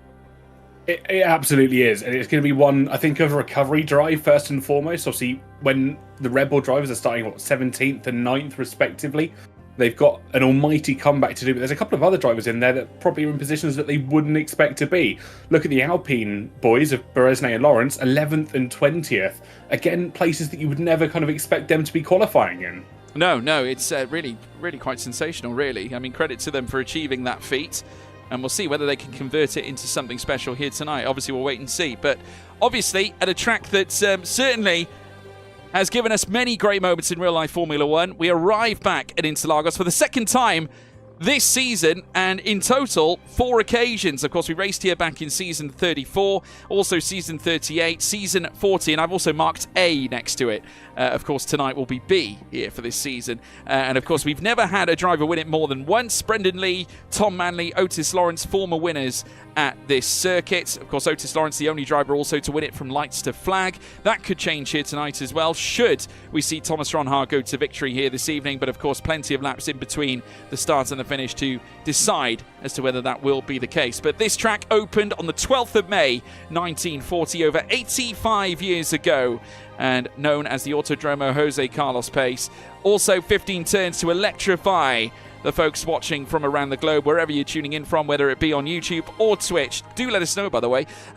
Of course, 2.677 miles, 4.309 kilometres in length, 2 DRS zones, the first of which coming out of turn 14 down through towards turn 1, and then, of course, you have turn 3 down through towards turn 4. In fact, turn 3 will be the first one you meet heading into the next one. So, a technical circuit that offers lots of overtaking. DRS zones obviously do help with that, but generally the hot points, turn 1. Also on the outset of turn 2, sometimes if you get the run in towards turn 3. Turn 4 also a hot point, but also sector 3 if you get it right. And also I've seen many occasions where drivers get it stuck on the curbs coming up through turn 12. One mistake, and you leave yourself susceptible for the massive run coming through the sweeping 13, 14 and 15 as you hit DRS and down in towards turn 1, TK. Yeah, curbs I think is something that is going to be a worry to drivers, especially in that third sector. It can really unsettle the car down at Junção for the drivers to try and hold on to, and it is, as you said, just pretty much a flat-out run up towards the line from that point. So it ruins such a great opportunity for straight line speed to get those overtakes done in towards the first corner, which is quite infamously a well-known overtaking spot. It's notably where the speed trap is as well on this circuit, so typically would be the highest speed on the circuit when you approach turn 1. Yeah, well, as you can see, we are now trackside, ready for the start of the race. So the big question is now, does Thomas Ronhaar go on and take it from lights to flag, and would be the second driver to do that since Otis Lawrence did it earlier this season? What are your thoughts, TK? I think he's got the capability to do so. Whether he's got the mental and maybe physical endurance to take it 36 laps being at the front, I don't think we'll see a Grand Slam here today. Let's set expectations. I don't think he's going to lead every single lap. I think the undercut will be powerful. Who knows how it's going to play out in the real world, though, because there are so many variables that go into a race like this. Well, let us know, folks. We want to hear from you at home. Let us know in the live chats who you think is going to take victory here tonight. Also, if you haven't done so already, check out PSGL at Premier Sim GL on Twitter, Instagram, and, of course, TikTok, which gives you all the latest news concerning PSGL results, etc. You hear about it all. We're about to head in on our 4th visit to the Brazilian circuit, and I can't wait. Thomas Ronhaar starting on pole position for the first time this campaign has notched together his 14th pole in PSGL by that consequence. Can he convert that to a win? Do let us know. Jarno Opmeer being predicted by Verstappen, treble, or should I say 4-1's Q. Thank you so much for that. Also, who else? Let us know. I can see that we've got a lot of people suspecting rain in the live chat. I'm not seeing a lot of rain now looking at the sky right now, so I'm not sure what you guys are looking at right now, but do let us know. Fasty win tonight, asks Will. It's a good question. Go Mir always, says Clement Rose. What about Jarno from 17 to 1st, says Mabro. Thank you, Mabro, for that. George Morgan poll. I'm not on poll, unfortunately, Joris. Unfortunately, Ronhaar scooped that one. Bradley Jones saying Ronhaar. Jay saying Freddie. Otis position. He's P11, Fox. Let's go Tommy, says official Demo. Who else have we got? Go hard domination inbound, says Jason. Always good to see Jason in the chat as well at the same time. Apparently rain is expected, TK. That could cause a stir. Yeah, I've actually just got some inside information from our resident weatherman, Dylan Warren, who sent me a photo of what it looks like to some of the drivers. The first 4 blocks of weather are, well, the first 3 blocks of weather are slightly cloudy and warm. 4th one is overcast. The 5th one, though, does show some rain. When we get into the race, though, we'll be able to give you a slightly better prediction as to when that rain will be coming when our telemetry updates. Yeah, we should be able to get that data then in due course as soon as we get down onto the grid. We're just waiting for the drivers now to get readied up, and then we'll be set and ready to go. Obviously, just final checks being administered, and then we'll be coming into racing action. Big hello to all of you in the chat. Big thank you to you all. Please make sure if you're tuning in on YouTube to leave a like and also subscribe to the channel. Big shout out as well to those of you on Twitch. Please leave a follow if you haven't done so already. And also a big shout out to our partners, of course, Sim Racing Setups. Be sure to check those guys out as well. We're about to go racing here at Brazil. All 5 lights are now lit. And they go out, and it's pedal to the metal. And it's go, go, go, go, go. Great start for Thomas Ronhaar, also being disputed by Longue, who did not get the best of starts. Caraton arguably a little bit better. Coming through the first corner apex, coming down through the centre S's. It is Ronhaar on his own and in the clear. Ismail Fassi coming out in 5th as well, currently joined by Tom Manley. By that same token, as they charge down through towards turn 4, Tormala ahead of Pedreño. Now we've got Linton and Burman going at it at the same time. It looks like Linton has the tiger line, the inside line, to prevent losing the position. Linton remains in 8th. Burman in 9th. Otis Lawrence scrapping wheel to wheel with Freddie Rasmussen as well as they come through turn 6. It's Rasmussen up the inside now, challenging the young Welshman as they go side by side again. Coming through the main stage point on sector 2. They're near enough 3 wide. They're looking to bring the Ferrari into this. Rasmussen staying with him. Lawrence refusing to give up. Inside line for Rasmussen on the medium tyres though. Here Otis Lawrence trying to find a way through, and Otis takes P10, subjugates the Dane, who keeps Julian Klaffenbach at bay. What an absolutely stellar start for all of our drivers, and there was a moment there that Barry Borman was almost worried about being swallowed up, but Lawrence isn't done yet. He's in the move, he's got the groove as they run down towards the first corner. Is the Ferrari going to be susceptible to losing P9? Well, he knows he's on an urgent run. He moves down the inside and has a look all over the rear of Barry Burman. Can't quite unlock the door, and also Freddie Rasmussen and Julian Klaffenbach are going at it at the same time. They're rubbing wheel to wheel. The medium tyres meeting the hards and coming down the long straight in towards turn 4. It's Rasmussen who holds back Klaffenbach, or does he, TK? Well, not at the moment. It's Rasmussen that is holding on by the barest of margins, but Klaffenbach loves this circuit. He will stick a nose down the inside if he feels like there's half a car width to try and do so. I think that's what Rasmussen's got to be prepared to watch out for here as we make our way through the Grand Prix. Yeah, obviously at the moment, just look at the front though, TK. Obviously remember, Ron Hart on the medium tyres, Longuet on the hards, but now he's broken nearly a second. Ron Hart is on a charge. He certainly is. I think this is going to be an interesting run here. Can he break DRS in the opening few laps of this race? Longuet is holding on by the absolute barest of margins right at the front. I don't think he's going to be able to run away as much as he would have liked to do, but Longuet has an opportunity to break DRS to Caraton by himself. Now, have those on the mediums pulled off a worldie of a strat here, TK? Because rain in 30 minutes, I mean, surely the mediums should be able to cover a lot of that, do you think? I wouldn't have thought so. 30 laps. No, that's true. Equates to about 27 laps here. We're talking real time, aren't we, at the end of the day? Yeah. Yeah, obviously a bit of a challenge. But those on the hards are not, you know, it's not the end for those on the hards, folks. Do not panic. Thomas Ron Hart currently sat in front, obviously factoring in half an hour. That's not in game time. We're talking real time here, folks. So just having a look at it on screen. It is still sunny as it stands. Currently it's saying 15%, 19% wet weather in 10 minutes time, then 15 minutes, and then we're seeing the percentages rise up straight away. 73% chance in 30 minutes or so, but then it depletes again in 45 minutes. Not that we'll see much of it, I don't think. Bear in mind, we're only going 36 laps here in this race. Yeah, I'm being told light rain in 27 minutes at the moment, so the hard tyres could be the strategy here. Go right until that rain and maybe bank on it being a little bit heavier than just light rain, because obviously if you go onto a fresh set of tyres when that light rain hits, even if you've opted for, say, another set of the mediums, they will still operate slightly better than used hards would at that stage of the race. Yeah, it's going to be interesting. Anyway, let's see who is masterclass this day. Obviously at the moment, Thomas Ron Hart in control at the front end of the rostrum. Nicholas Longuet down in second place has managed to bring that deficit down though, however, and bear in mind if he can remain in touching distance on that hard tyre, it will be all to the benefit of the Aston Martin. DRS gap though between Rasmussen and Burman, that's not good for the Red Bulls, TK. Well, no, not at all. It's about over a second. He actually lost DRS. They headed down the Retroposta down towards turn 4. Wasn't able to get that rear wing open. And actually now that gap is only going to exaggerate itself more if he cannot use the battery to claw himself back to the rear end of Burman. No, because just look at the, well, he's actually just managed to fight his way back in. Well done, Freddie Rasmussen, on achieving that. Obviously the F1 Sim Racing World Champion from 2 seasons ago.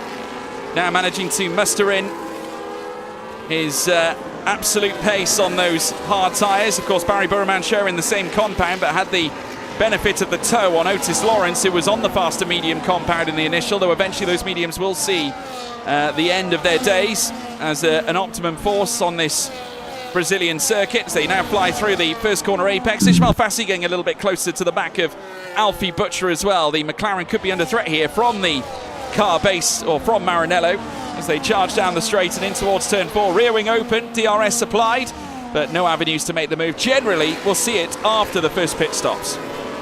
Wouldn't be surprised if quite a few of the medium runners are wanting to try and hold on to the tyres as they currently find themselves. The hard tyres will almost certainly get to the end. The medium tyres are going to have probably to hold on and try and look after as much tyre life as they possibly can, because they'll want to try and make the pit stop if the rain comes heavy enough but of course they won't want to make that extra stop and kind of be stuck in no man's land if the rain falls. No, absolutely right. Obviously, they need to make sure that they can, well, reduce the amount of times they need to stop, and that is largely going to be the difference maker. This is why I'm sure many of them would have been, you know, all the time looking at the rain charts and just seeing where the race was going to go, you know, weather-wise, plotting and planning their strategies accordingly in order to mastermind what could be a dire situation, especially if your tyres don't necessarily die off, or they do die off, or whatever. It's all about planning, and these drivers, of course, have strategists in their window. As now Julian Klaffenbach around the outside of Freddie Rasmussen, moves into P11, went sideways coming through turn 1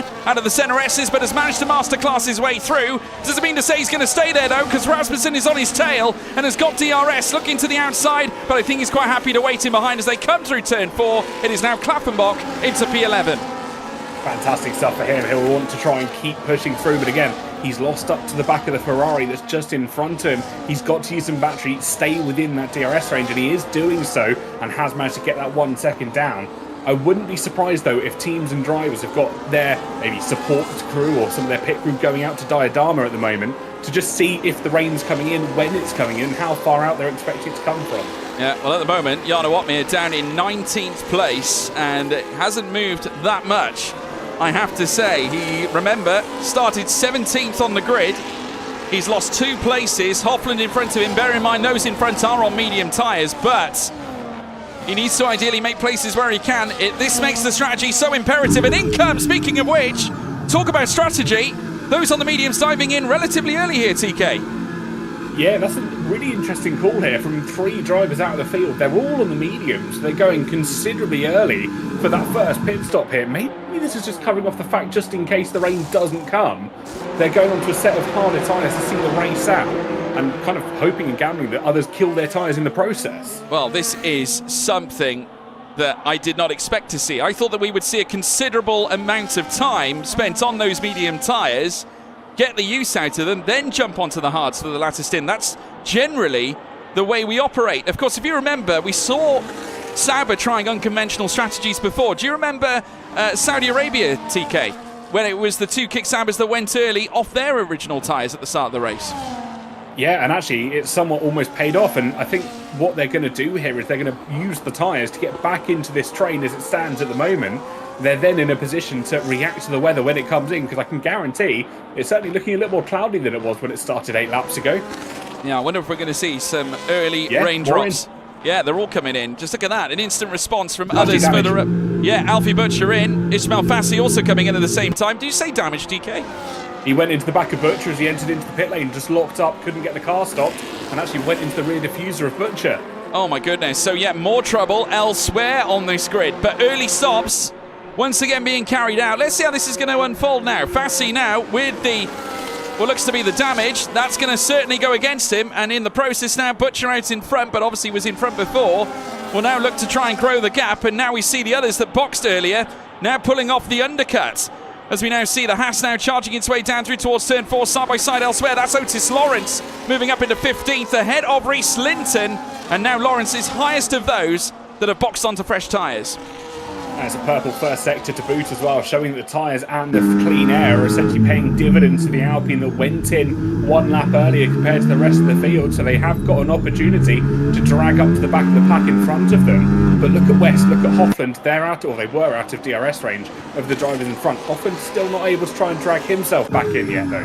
Ron Har in. So now we're seeing yet more drivers come into the pits. Manley doing the same as well. So all those that were on the medium tyres now seeing fit to come in. Jack West doing exactly the same. So an interesting call here from all those drivers in the field now as we watch Ron Har come in for his box. Manley's coming off the hards. I don't mean to interrupt you there, George, but he's put on a set of what looks to be another set of hards. Looks like it. Bizarre. Strange decision making. That means he's got to do the 2-stop. And well, unless they're planning for rain and just hoping. Well, it's either gonna have to rain. I mean, regardless, he's gonna do a 2-stop though, right? Yeah. He's gonna have to because of the tyre rule. Yeah. So there we go. And this is what my thinking could be: the hard tyres, and this could be slightly crazy and might not work. The hard tyres work well in lower temperatures. Correct me if I'm wrong here. Well, I mean, I'm not going to dispute you on that. my thinking might be, if the rain comes, the harder tyre can still operate in the lower conditions that the rain produces, if it's not heavy enough to mandate the intermediate tyres, and because the track's wet, they won't have to go for the two-stop rule. This is just getting tyres to the end now. Yeah, no, by and large, no, I think you're absolutely right. So you're basically saying that as soon as the raindrops come down, mitigates the use of the two-tyre rule, and therefore they can just remain on the hard tyres if it's not going to be that bad. So they're almost hedging their bets, if you like. But, I mean, again, that's a really brave, bold call. We'll wait and see, but in the process, we just witnessed Alfie Butcher and Thomas Ronhaar going side by side, as now we watch Ronhaar once again squeezing up the inside and moving past Alfie Butcher back into 14th place, and once again, though this time I should say, not leading anymore, because net leader now is Otis Lawrence, who may have pulled off a worldie here. He certainly could do. He's leading the train. He's got a considerable number of drivers behind him now. You can see on the track map at the bottom right-hand side, it's going to be a real interesting split of the field. You've got almost essentially 3 or 4 trains now starting to make their way up, and there's quite a lot of dispute in the chat as to whether you need to use inters to mitigate the tyre rule, the two-tyre rule. My understanding was as long as the track's declared wet, you don't have to use 2. Yeah, well, it looks like the conversation is raging onwards. I can see Dylan Warren, more to your point, TK, who's actually said that you actually need to use an intermediate compound, apparently, according to him. So it's hard to know. I guess we'll find out at the end. But obviously the drivers will know. Hards are outright a faster tyre, but colder conditions mean softer tyres do better, says Dylan Warren. I mean, that makes sense because they're easier to heat up. Obviously, because they are a softer rubber compound, as now we see as Thomas Ronhaar makes his way through. Duncan Hoffland has come into the pits. Ronhaar getting past Reese Linton in the process of breaking away down the long straight. So now Linton dropped into what we can only fathom is a net P3 position. Of course, remember, everyone inside the top 10 not boxing and deciding to continue on this strategy, including the Red Bull of Jana Watmere as well, which could pay. This could pay dividends for Red Bull if this works in their favour. Certainly could. I think a lot of strategy is going to be up in the air at the moment. Nobody quite knows which way it's going to go, including us, quite apparently. But Longue leads, though. He's got, I think, a troubled history, shall we say, at Brazil, and especially competitive racing. You don't say. We've seen quite a few controversial moments. I think obviously we did see one recently, actually, like you so rightly say, here at Interlagos. But Thomas Ronhaar, 4/10 away from Otis Lawrence this time now as they climb the hill. These two juggernauts now looking to strike as they come out of the crest at Juncao, and now they'll take the back straight, but they'll meet the Arquibancadas, and now Thomas Ronhaar looking to reclaim that race lead figuratively, and yes, he will. Net race leader Thomas Ronhaar takes it away from Otis Lawrence. Of course, only the net race leader because the top 10 are yet to have boxed, but as we now look at it, Ronhaar should lead when the rest of them come into the pits. Certainly should do. Of course, he started on the medium tyres, now on what is essentially the youngest hard tyres, with the exception of Duncan Hoffland down in 20th place. So we'll have that longevity to go longer, maybe by a couple of laps or so. Well, they come through turn 4, then through turn 5, then later turn 6. It's the Kick Sauber who leads the way of Thomas Ronhaar, with Otis Lawrence down in 12th at the moment, with Reese Linton all over his tail. 8/10 gap between Ismail Fassi and Alfie Butcher, who's struggling with the lack of aero, I think, on his car due to the damage he sustained after going into the back of the McLaren. But Butcher now on the tail of Reese Linton, looking to try and bring that gap down to within a handy 4/10. He's managed to by and large do that, but would ideally like to get closer, as now we see Nicholas Longate losing the lead, and it will go to Alvaro Carreton on track this time. So now it's the Williams driver, the Spaniard, who takes the lead of the race here on lap 13. Yeah, Torman and Pedreño as well, having a scrap through the CNRSs, the Williams and the Mercedes cars, both powered by the same engines, of course, as they make their way onto the Retro Reposta. It's Torman that holds on to 7th place. Pedreño demoted down to 8th. But there's still fighting possible in this top train. Yeah, no, there is still quite a bit of it unfolding. They're just continuing on their same strategy selection that they had at the start of the race, not deciding to come into the pits, and certainly not deciding to do a double hard strat, much like Tom Manley did earlier on. Of course, started on that hard compounded tyre, amassing 8 laps on them, now moving on to a fresh set, and only amassing 4 on them so far. Pedreño currently locked in 8th place at the moment, chasing after Joni Tormela once more. And now coming through the latter sector, now coming up the hill through towards Junsao, and then later through past the Arquibancadas here on lap 13 of 36. There's Carreton, the current race leader, Just keeping my eyes peeled on the rain. And I can tell you that we've got rain coming in 10 minutes, TK. Yeah, lap 22 is my best guess at the moment based on average lap times in the 110s to the 19s. So yeah, lap 21-22 is probably when we're going to see the first raindrops fall. Yeah, so that's certainly going to throw a cat amongst the pigeons. And in comes Ruben Pedreño as well. So this, in comparison to other drivers, more of an appropriate time to stop. But Jack West comes in with a 10-second time penalty for speeding in the pit lane. And that's a retirement for Mercedes. More woes for the Brackley team. Not the result they'd want to see here this afternoon. They've had troubles on and off the track over the course of the season. Of course, not fielding quote-unquote an official roster, let's put it that way.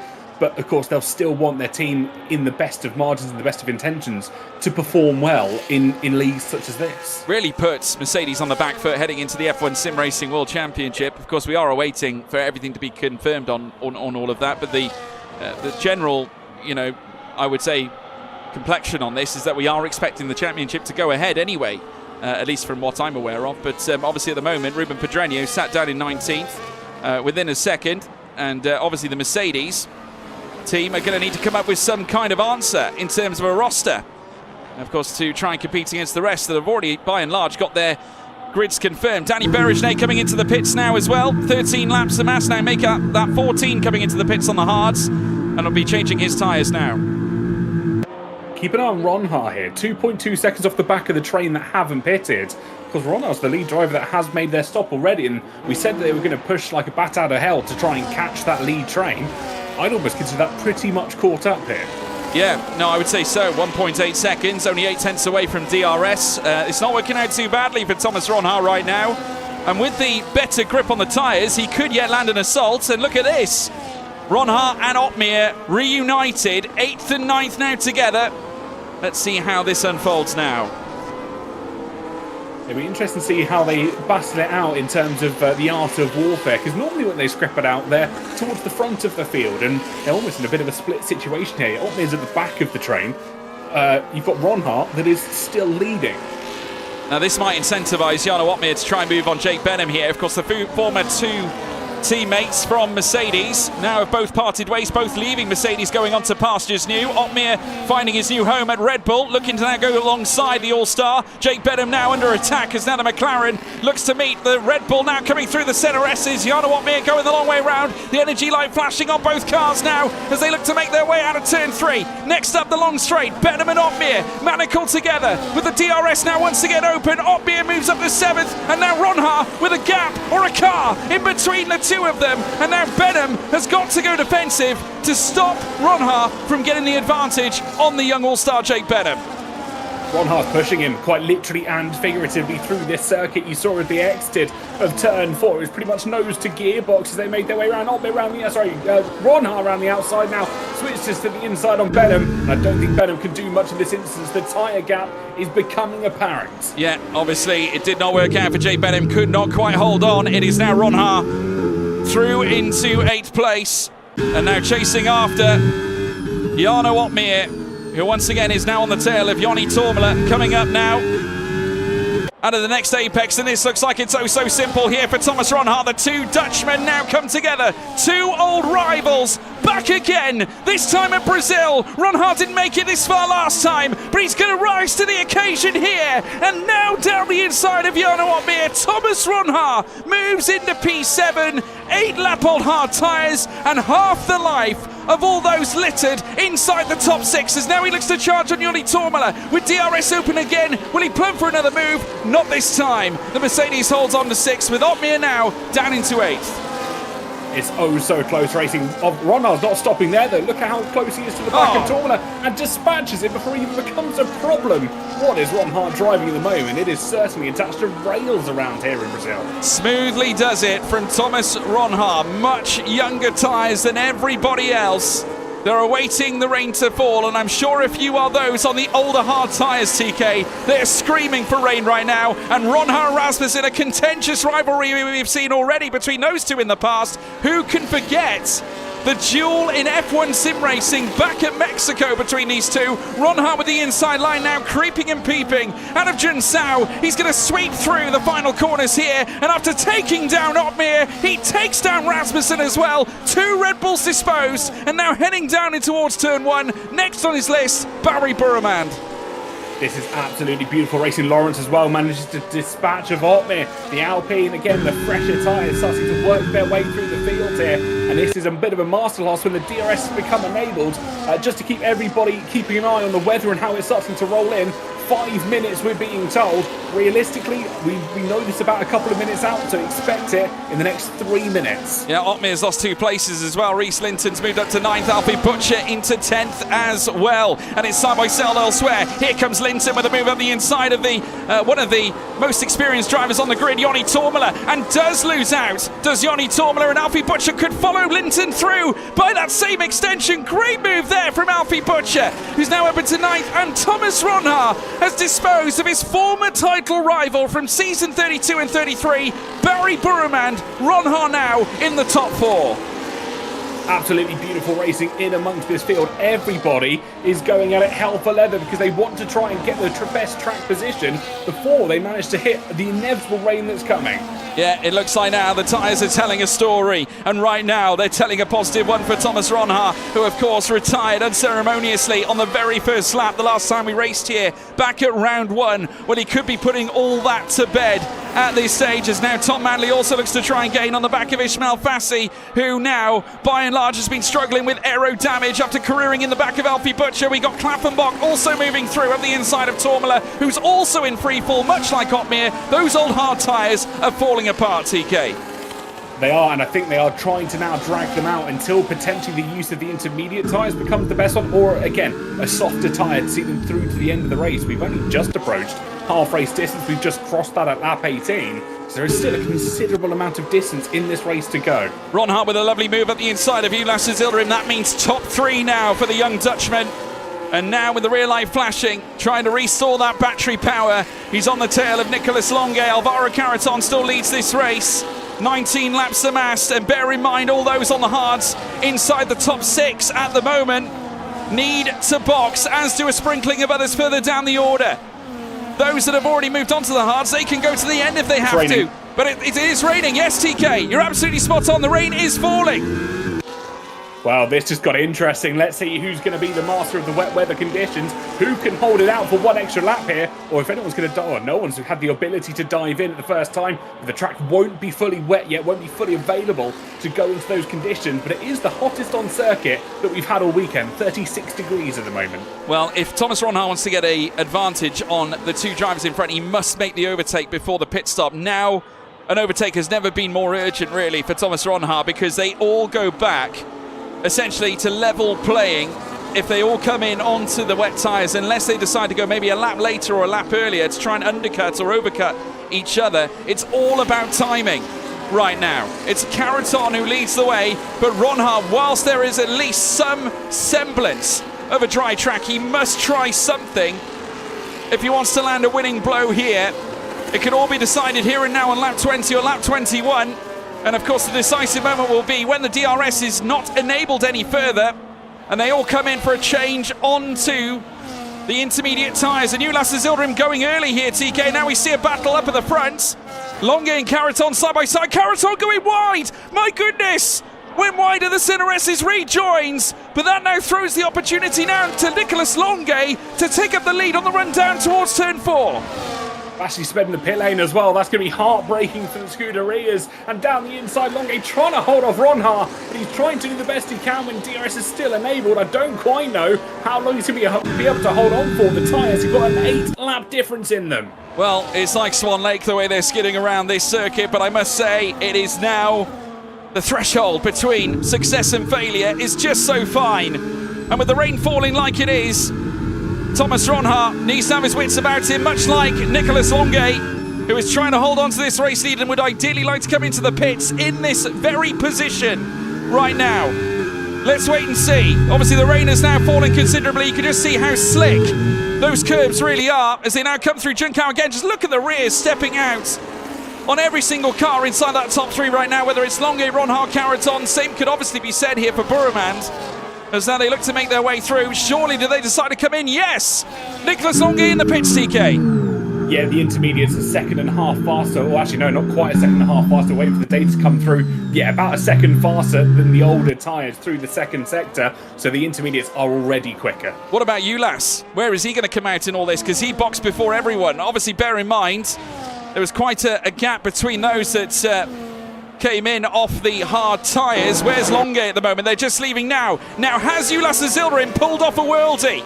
Let's wait and see. They're coming through the slow points here on the escape out of the pits. Where is Ulas Azildarim? There he is right now. This is going to be oh so close as they now look to leave the box. Has Longe come out first? Yes, he has, but Ulas is up into second, or net P2, you would think. Well, this is going to get interesting. DRS becomes disabled on lap 22 of 36. 15 laps to go here in the Brazilian Grand Prix. You've got 5 drivers that remained out have remained out on a set of the dry tyres. I wonder how long they're going to want to try and hold on to them for. Well, a bold move from Ulas Azildarim to come in a lap earlier than everybody else, but he started 7th on the grid. He is now in 7th right now, but this could lead to a net P2 position, but Ronhaar's all over him, and on the fresher intermediate, squeeze is past, and there's contact between them. Ulas refusing to give up, 3 wide, and now Caraton looking to stick his nose in as well at the same moment. Contact again between them. Ronhaar refusing to give up. Neither's Ulas Azildarim. He holds position and allows Caraton to join in the fight. Pedreno gets a speeding penalty, 10 seconds for going too fast into the box. Benham stays out, not wanting to double stack with his teammate Butcher. We've got one car who's going to be sliding around. He's pretty much Formula drifting this through the centre S's. Yeah, and here comes Ronhaar again, right on the tail of Caraton. All this allowing Nicholas Longe to move, and now 2.2 seconds up the road. This has now really brought the race right into the hands of Frenchman Nicholas Longe. Really, it has fallen. The wheels have fallen off for Thomas Ronhaar in that instance. The side-by-side, the rubbing. And I can't help but feel that maybe there was slightly too much aggression in Sector 2, TK. Yeah, sometimes you have to go for a move, and kind of assert a little bit of dominance at the moment hasn't paid off the way he would have liked as he's dropped down the order and find himself essentially net P4 on the circuit once Jake Benham decides to go in for a fresh set of intermediates, because he's now been caught by Nicholas Longe going incredibly slowly as they run up towards turn 10. Yeah, Longe through and now into the mainstay lead of the race. Benham, who's trying to go long on the hard tyres. Of course, only amassed 6 laps on them. He's being caught up by everybody else. Ulas Azildarim and Caraton now also nose to tail. Caraton, who looks far more happier on the intermediate compound than Azildarim. Benham now basically oh my goodness me, a bollard in the road pretty much. He is basically a sleeping policeman here at this stage, and they're very nearly making contact. Benham still on the racing line, but Ulas Azildarim still coming out of it in P2, and now Ronhaar has got past Caraton. They're going to go side by side again. Ronhaar looking down the inside, switches now on the tail of Ulas Azildarim, and now they renew the fight that they had before. More contact between them, and Ulas not giving up in this side-by-side battle. Well, not giving up and not giving space by the look of it as they headed through turn 2. He was pushed all the way to the outside, was Thomas Ronhaar, on towards the curb and almost onto the artificial turf as well. He will not be happy about that one. Well, there you have it. The two come together again, and now Caraton has been thrusted straight back into P3 once more as a consequence of the issues that was presented after Ronhaar's contact with Ulas Azildarim. Now Reece Linton moves into 8th as well, past Ismail Fassi, still struggling at the moment, and with a penalty against his name, as now Linton charges through the field, tries to get past Ismail Fassi's teammate Barry Burremand. Back through comes Fassi. He moves up past Linton, and up into 8th place. Or can he hold on to it? Because Linton straight up his inside once again. The two Ferraris manacled together, as they will be right now. 7th and 8th for Burremand and Fassi, as we rejoin the battle right at the front of the order between Azildarim, Caraton and Thomas Ronhaar. And look who's there, Freddie Rasmussen. Let's not forget as well, Ishmael has damage and a 10-second penalty. He's absolutely flying through the order and managing to hold on with part of his front wing missing. This is an absolutely stellar drive as we see Caraton, looks to the inside, turn 1, does come in, goes deep and almost pushes and shoves Ulas Azildarim out of the way. And fair treating between the two of them. He does get through at the final time of asking. Williams finds himself in P2. Great move for Caraton, and also a retirement from Tom Manley as well. Ulas Azildarim has been dropped down to 3rd. And will now renew his battle with Thomas Ronhaar. And Caraton looks a lot happier in the rain. Would you agree? Absolutely. He loves it in wet weather conditions. Yeah, definitely looks promising for him right now. Freddie Rasmussen also could become a threat. Also, he's hovering all over the back of Thomas Ronhart. Hasn't really moved much since moving on to the intermediate tyre. And now coming through the sequence of rights and lefts through the middle sector. And very soon they'll reach the final sector once more. We have now got approximately 10.5 laps of racing. 11 if you include the entirety of this one. We've now got Longuet leading the way, 6.1 clear of Alvaro Carreton right now, but there's no chance surely that gap is going to be brought down unless Longuet makes a mistake or gets a penalty. It will be going the Frenchman's way, and what an occasion to do it. Obviously just recently losing his Ferrari seat. He's in the quest for a new seat right now, and this is a great advert for a new F1 Sim Racing World Championship season, as now we see them go once again wheel to wheel as Ulas Yildirim tries to hold on to his position. Stays in third. Thomas Ronhart, though, still very much keeping him company and on his rear diffuser. Yeah, I think a lot of the teams at the moment are reassessing where they potentially want to try and hold on to this race. Rasmussen tries to move into some free air as they make their way down the Reta Raposta, but they've got to reconsider the finishing positions. Longuet is long gone here. 6.2 seconds clear. Surely the podium is where they're achieving raving for now. Yeah, I mean, obviously, there's also going to be some penalties to factor in as well. I mean, Freddie Rasmussen might even get a podium in the stewards' room at this rate. Obviously, we've seen a lot of dicing out between Ronhart and Oz Yildirim at this point, so you never know. We'll sit tight and wait and see. Obviously, at the moment on lap 26, it's Longuet who will be coming home the victor, chasing a miraculous race win. It would be his second podium of the season. We obviously achieved P3 back at Silverstone. So now they climb the hill up through towards the left-hander at Junkau again.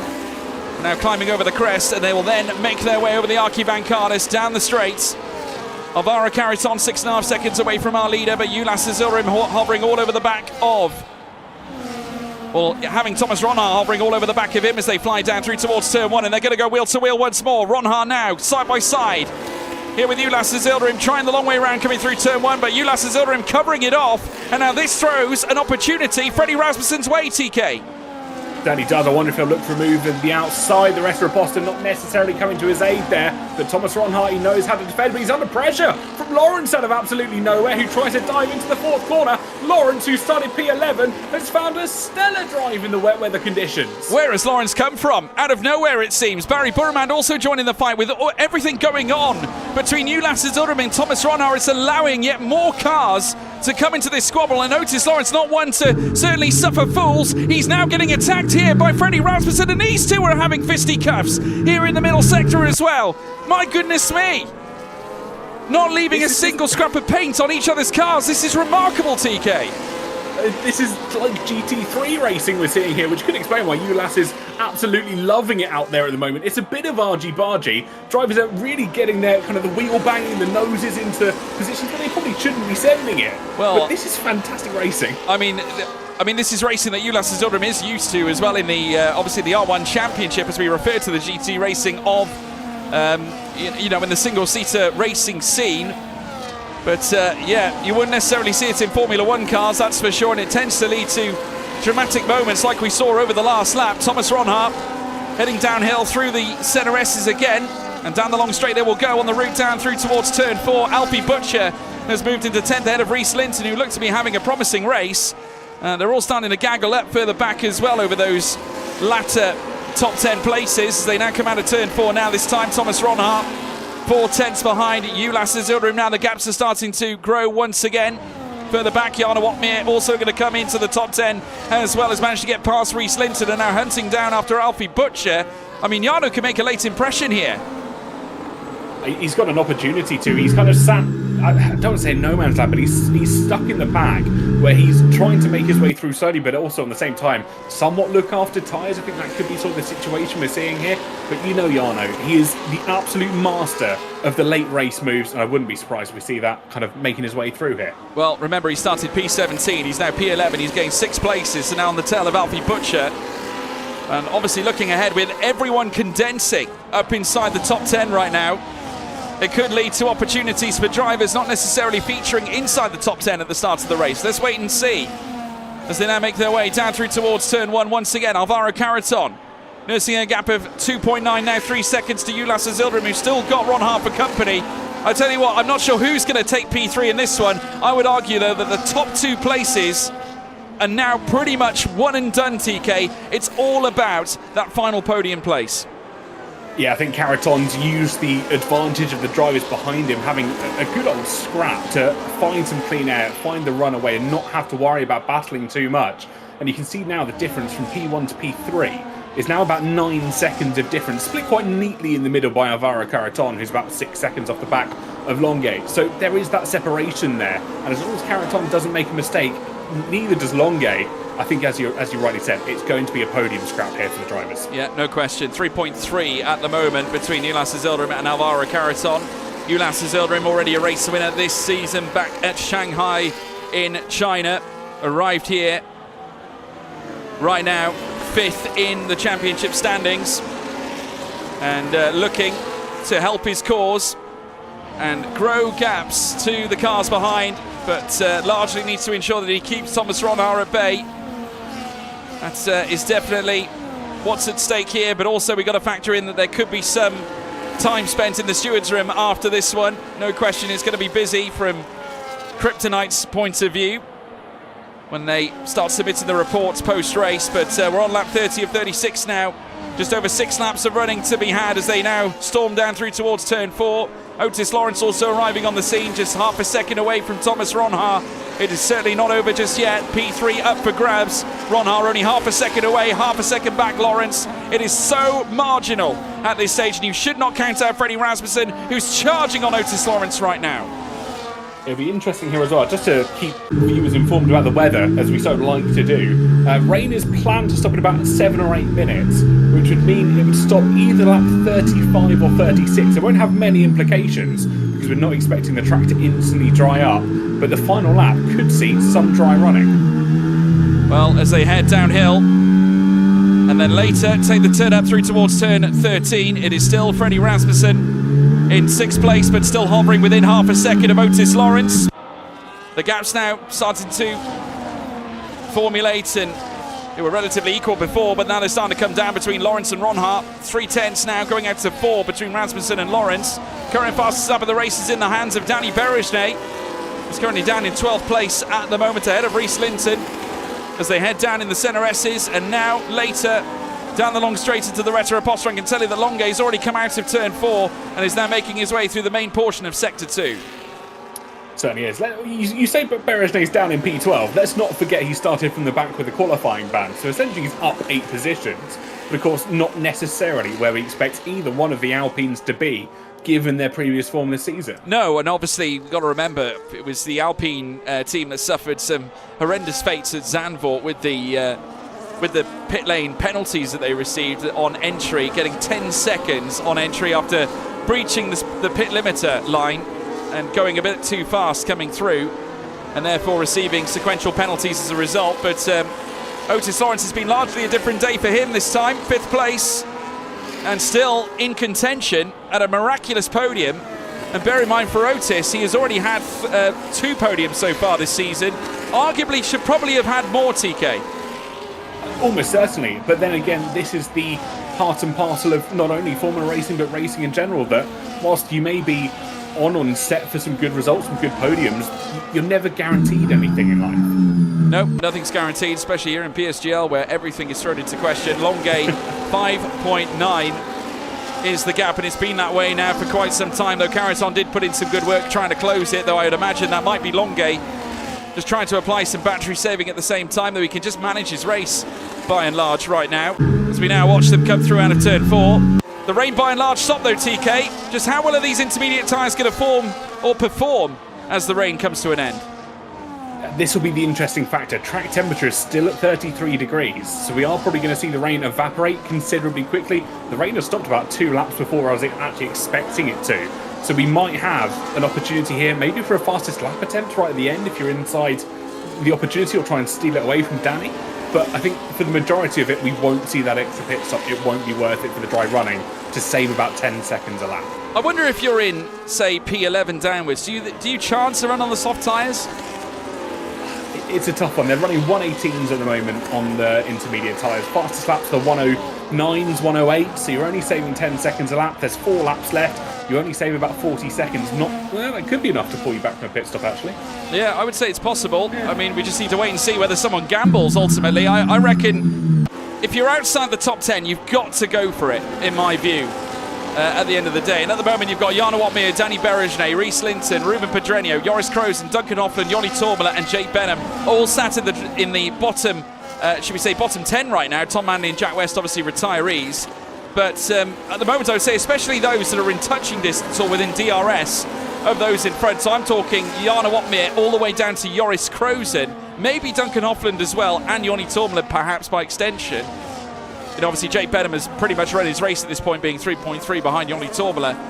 You know, they would be the ones you'd expect to see, you know, make perhaps somewhat of an impact on the fresh soft tyre. I think that's where we're going to go. I think Dylan Warren agrees in the chat. He said, if I'm Reece, I'm pitting, so P13 down. Jarno is in points at the moment because, of course, the 10-second penalty that's coming true. That is true. Ishmael. Yeah, no, that's very true. You're absolutely right.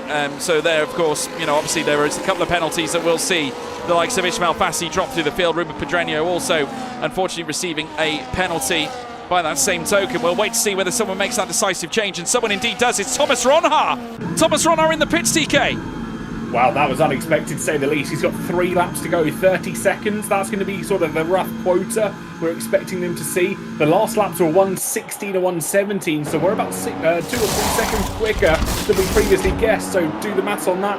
What we're saying, about 24 seconds he's going to be able to, off the back of, to try and get back in this. Well, holy curveball, everybody. Did you have this in your expectations for this race? Thomas Ronhaar has now decided to switch things up, move back onto the slick tyres, and now making his way out onto the softs. This is truly remarkable.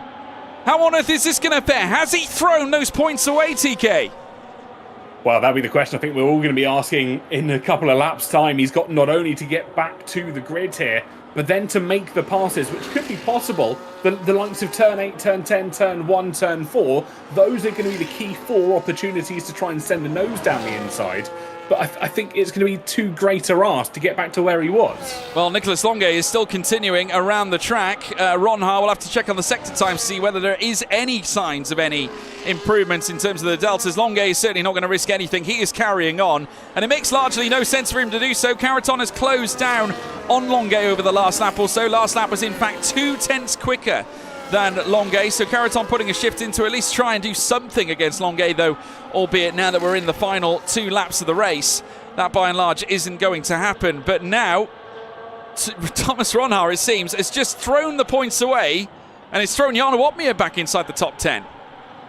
There's suggestions in the chat that he knew he might be getting a penalty, so he's trying to, again, this is where the experimental side, something we said right at the start, could be seeing. They've gone for something that could potentially be a factor in esports and sim racing in the future.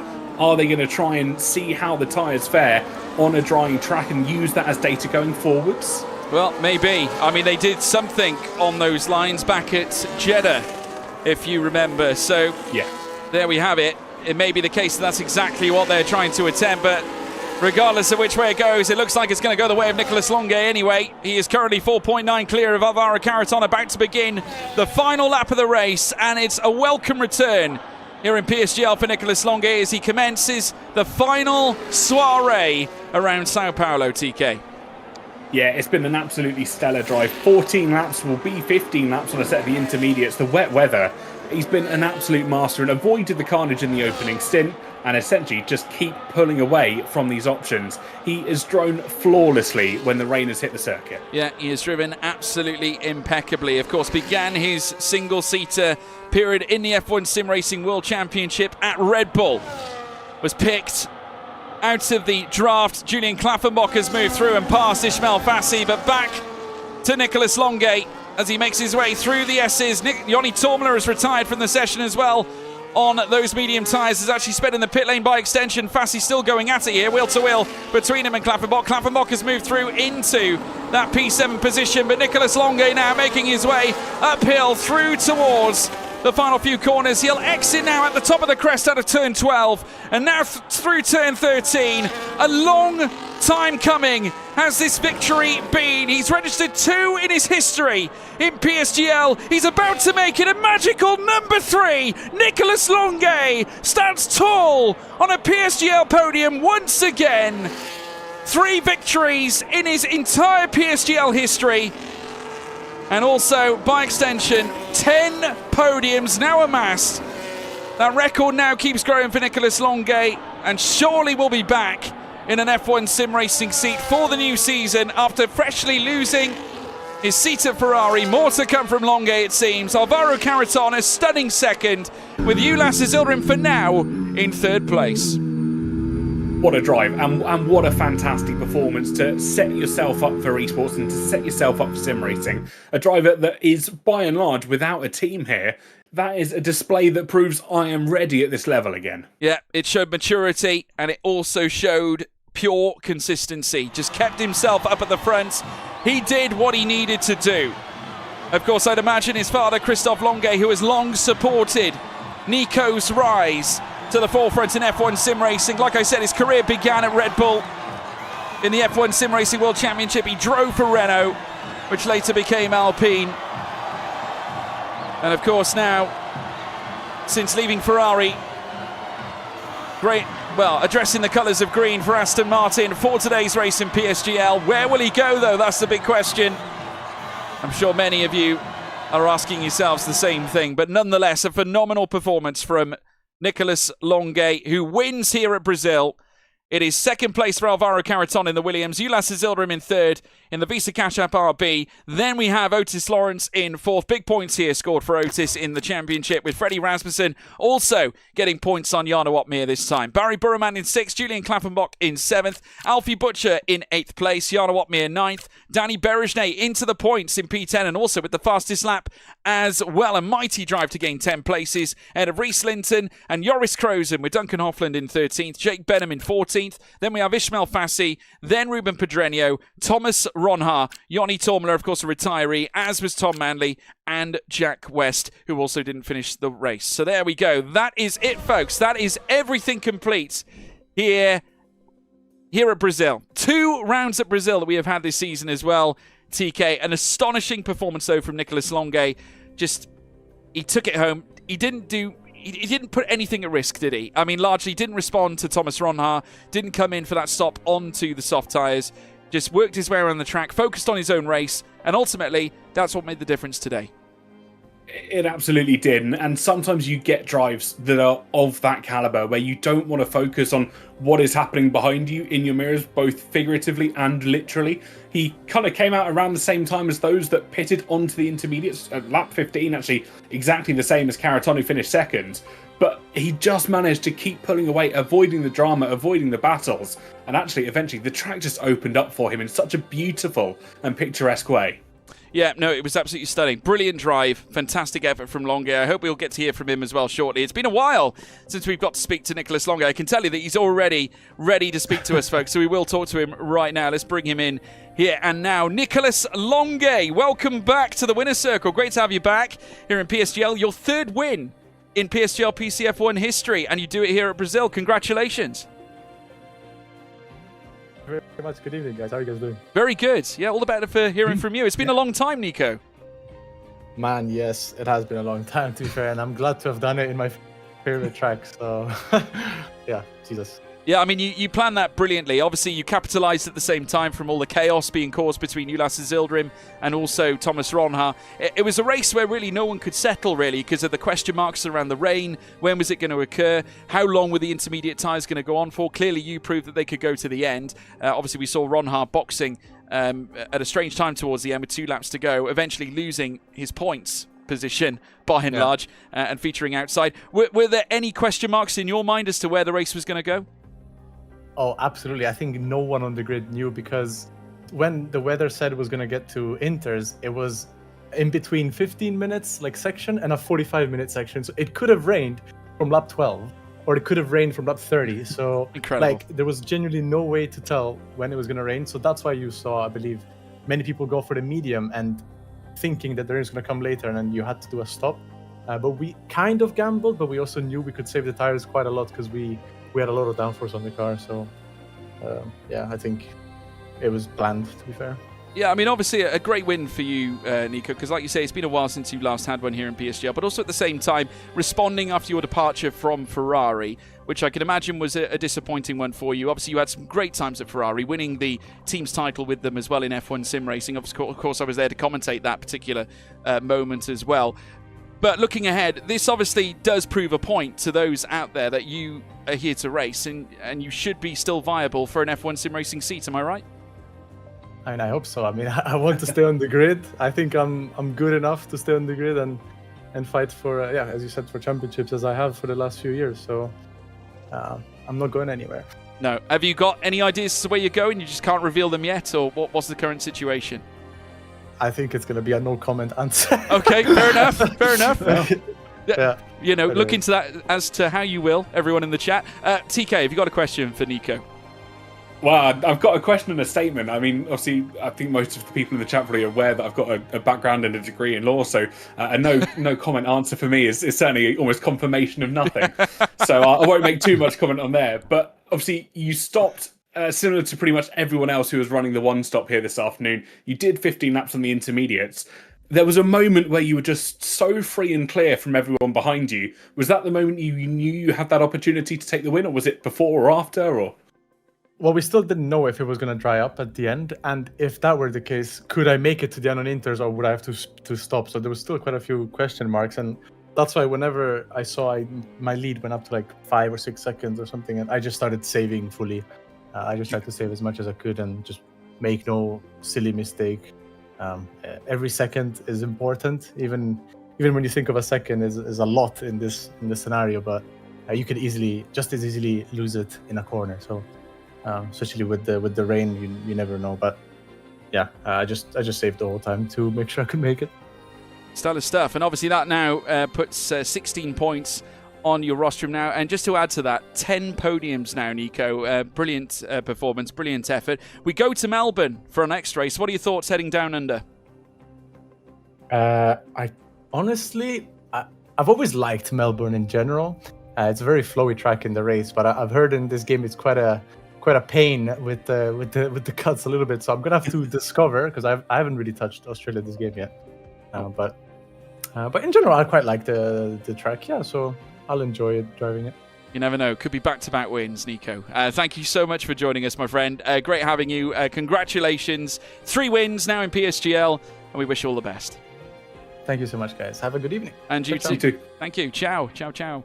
That's Nicholas Longa, everyone, joining us after his fantastic victory. We'll also be joined by Alvaro Caraton, the long-serving, actually, one of the longest servants in one team in F1 sim racing, along with Freddie Rasmussen at the same time as well.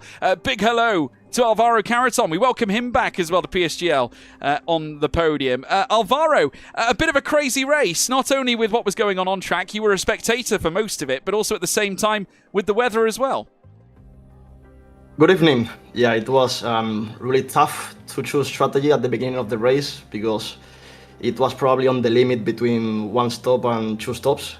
Yeah, at the end we decided to go long with the hard and pray the other guys didn't catch. And yeah, only Thomas did. So it was a good call. It's a shame that I went wide in turn 1 in the last lap before pitting to intermediates, because probably the win was pretty much on the line there, but yeah, it's great to finish second. Yeah, I mean, a great result for you, Alvaro. Obviously, was there any thoughts in your mind that you might have chosen to go on the softs?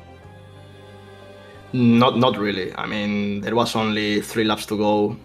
The tire wear was fine, and I think the pit is like 18 to 20 seconds, so like no chance they are recovering that time. So yeah, I was surprised by Thomas' call. Yeah, I think we all were, I think, at that point. TK, have you got a question for Alvaro as well?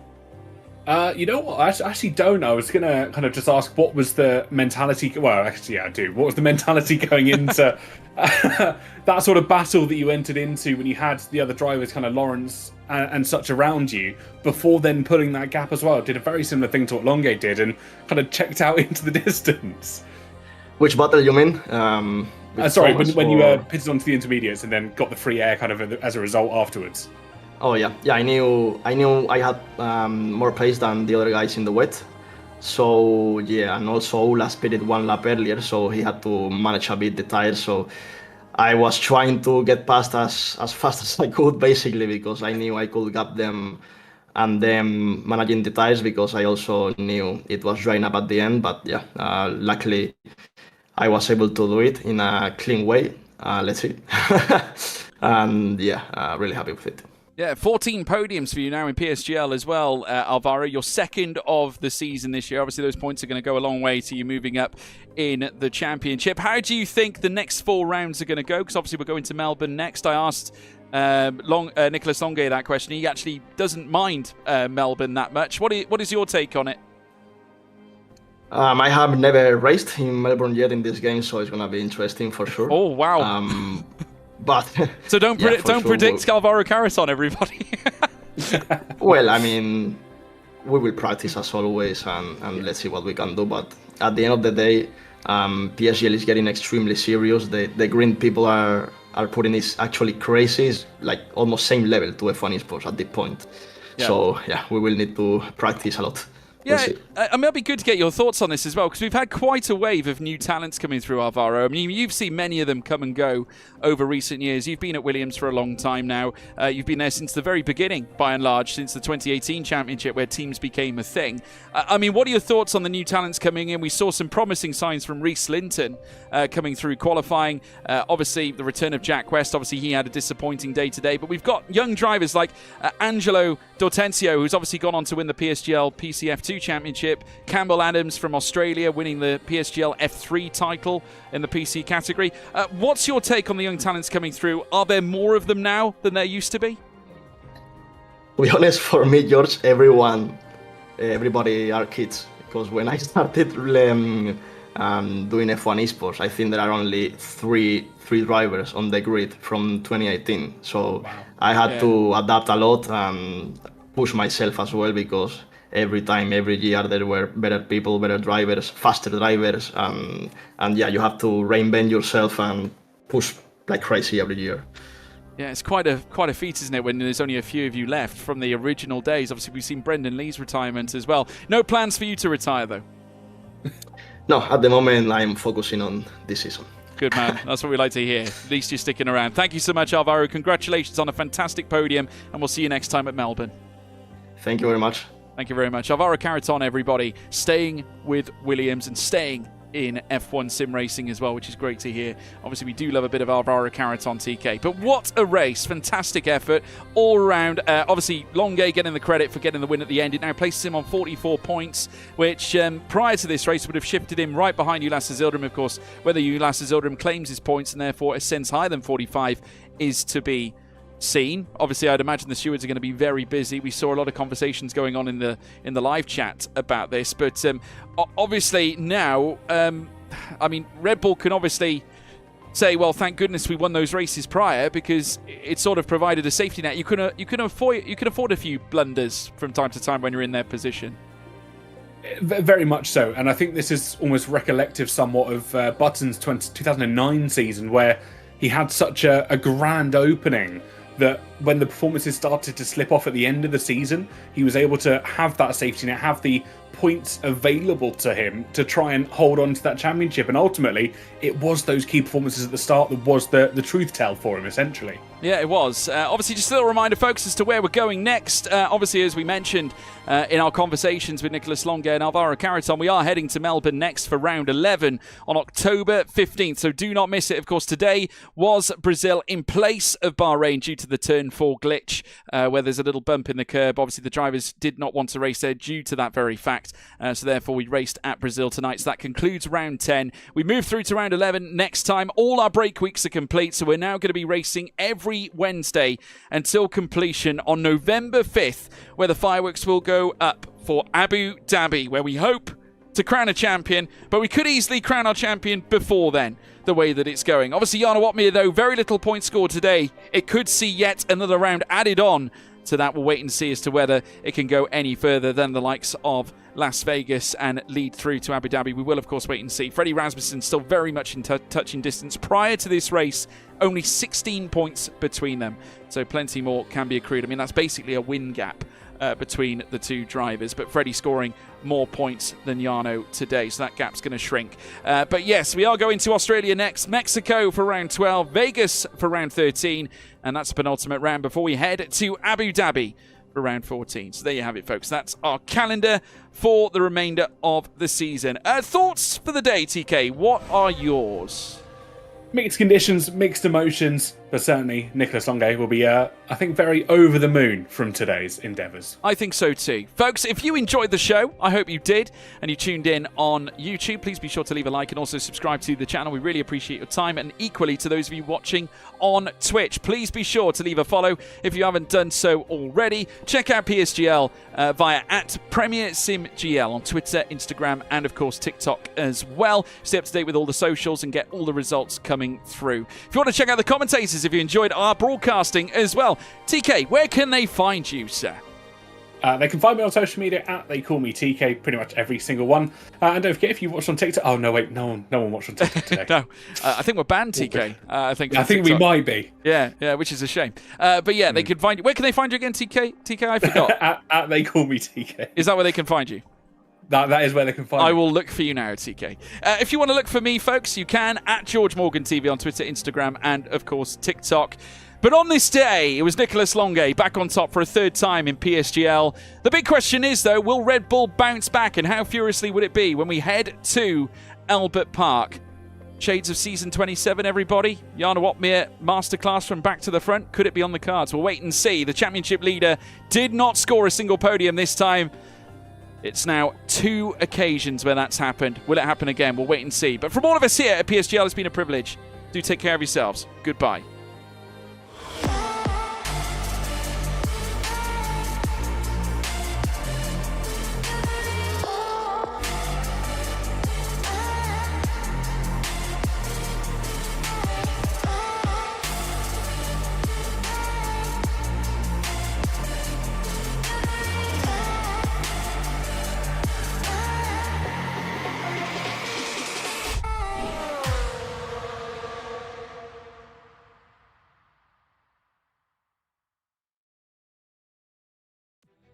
PSGL is brought to you by Sim Racing Setups. Get your pro setups, unlock extra performance with the Pro F1 25 car setups created by the drivers in PSGL. Esports and stable setups for every track, quali, race and wet setups, optimal race strategies, free meta setup updates, as well as created by drivers racing in PSGL, pro support, and compatible with Xbox, PlayStation, and PC. All setups just $49.99. Get them from simracingsetup.com and use code PSGL for a 5% discount. See you on track.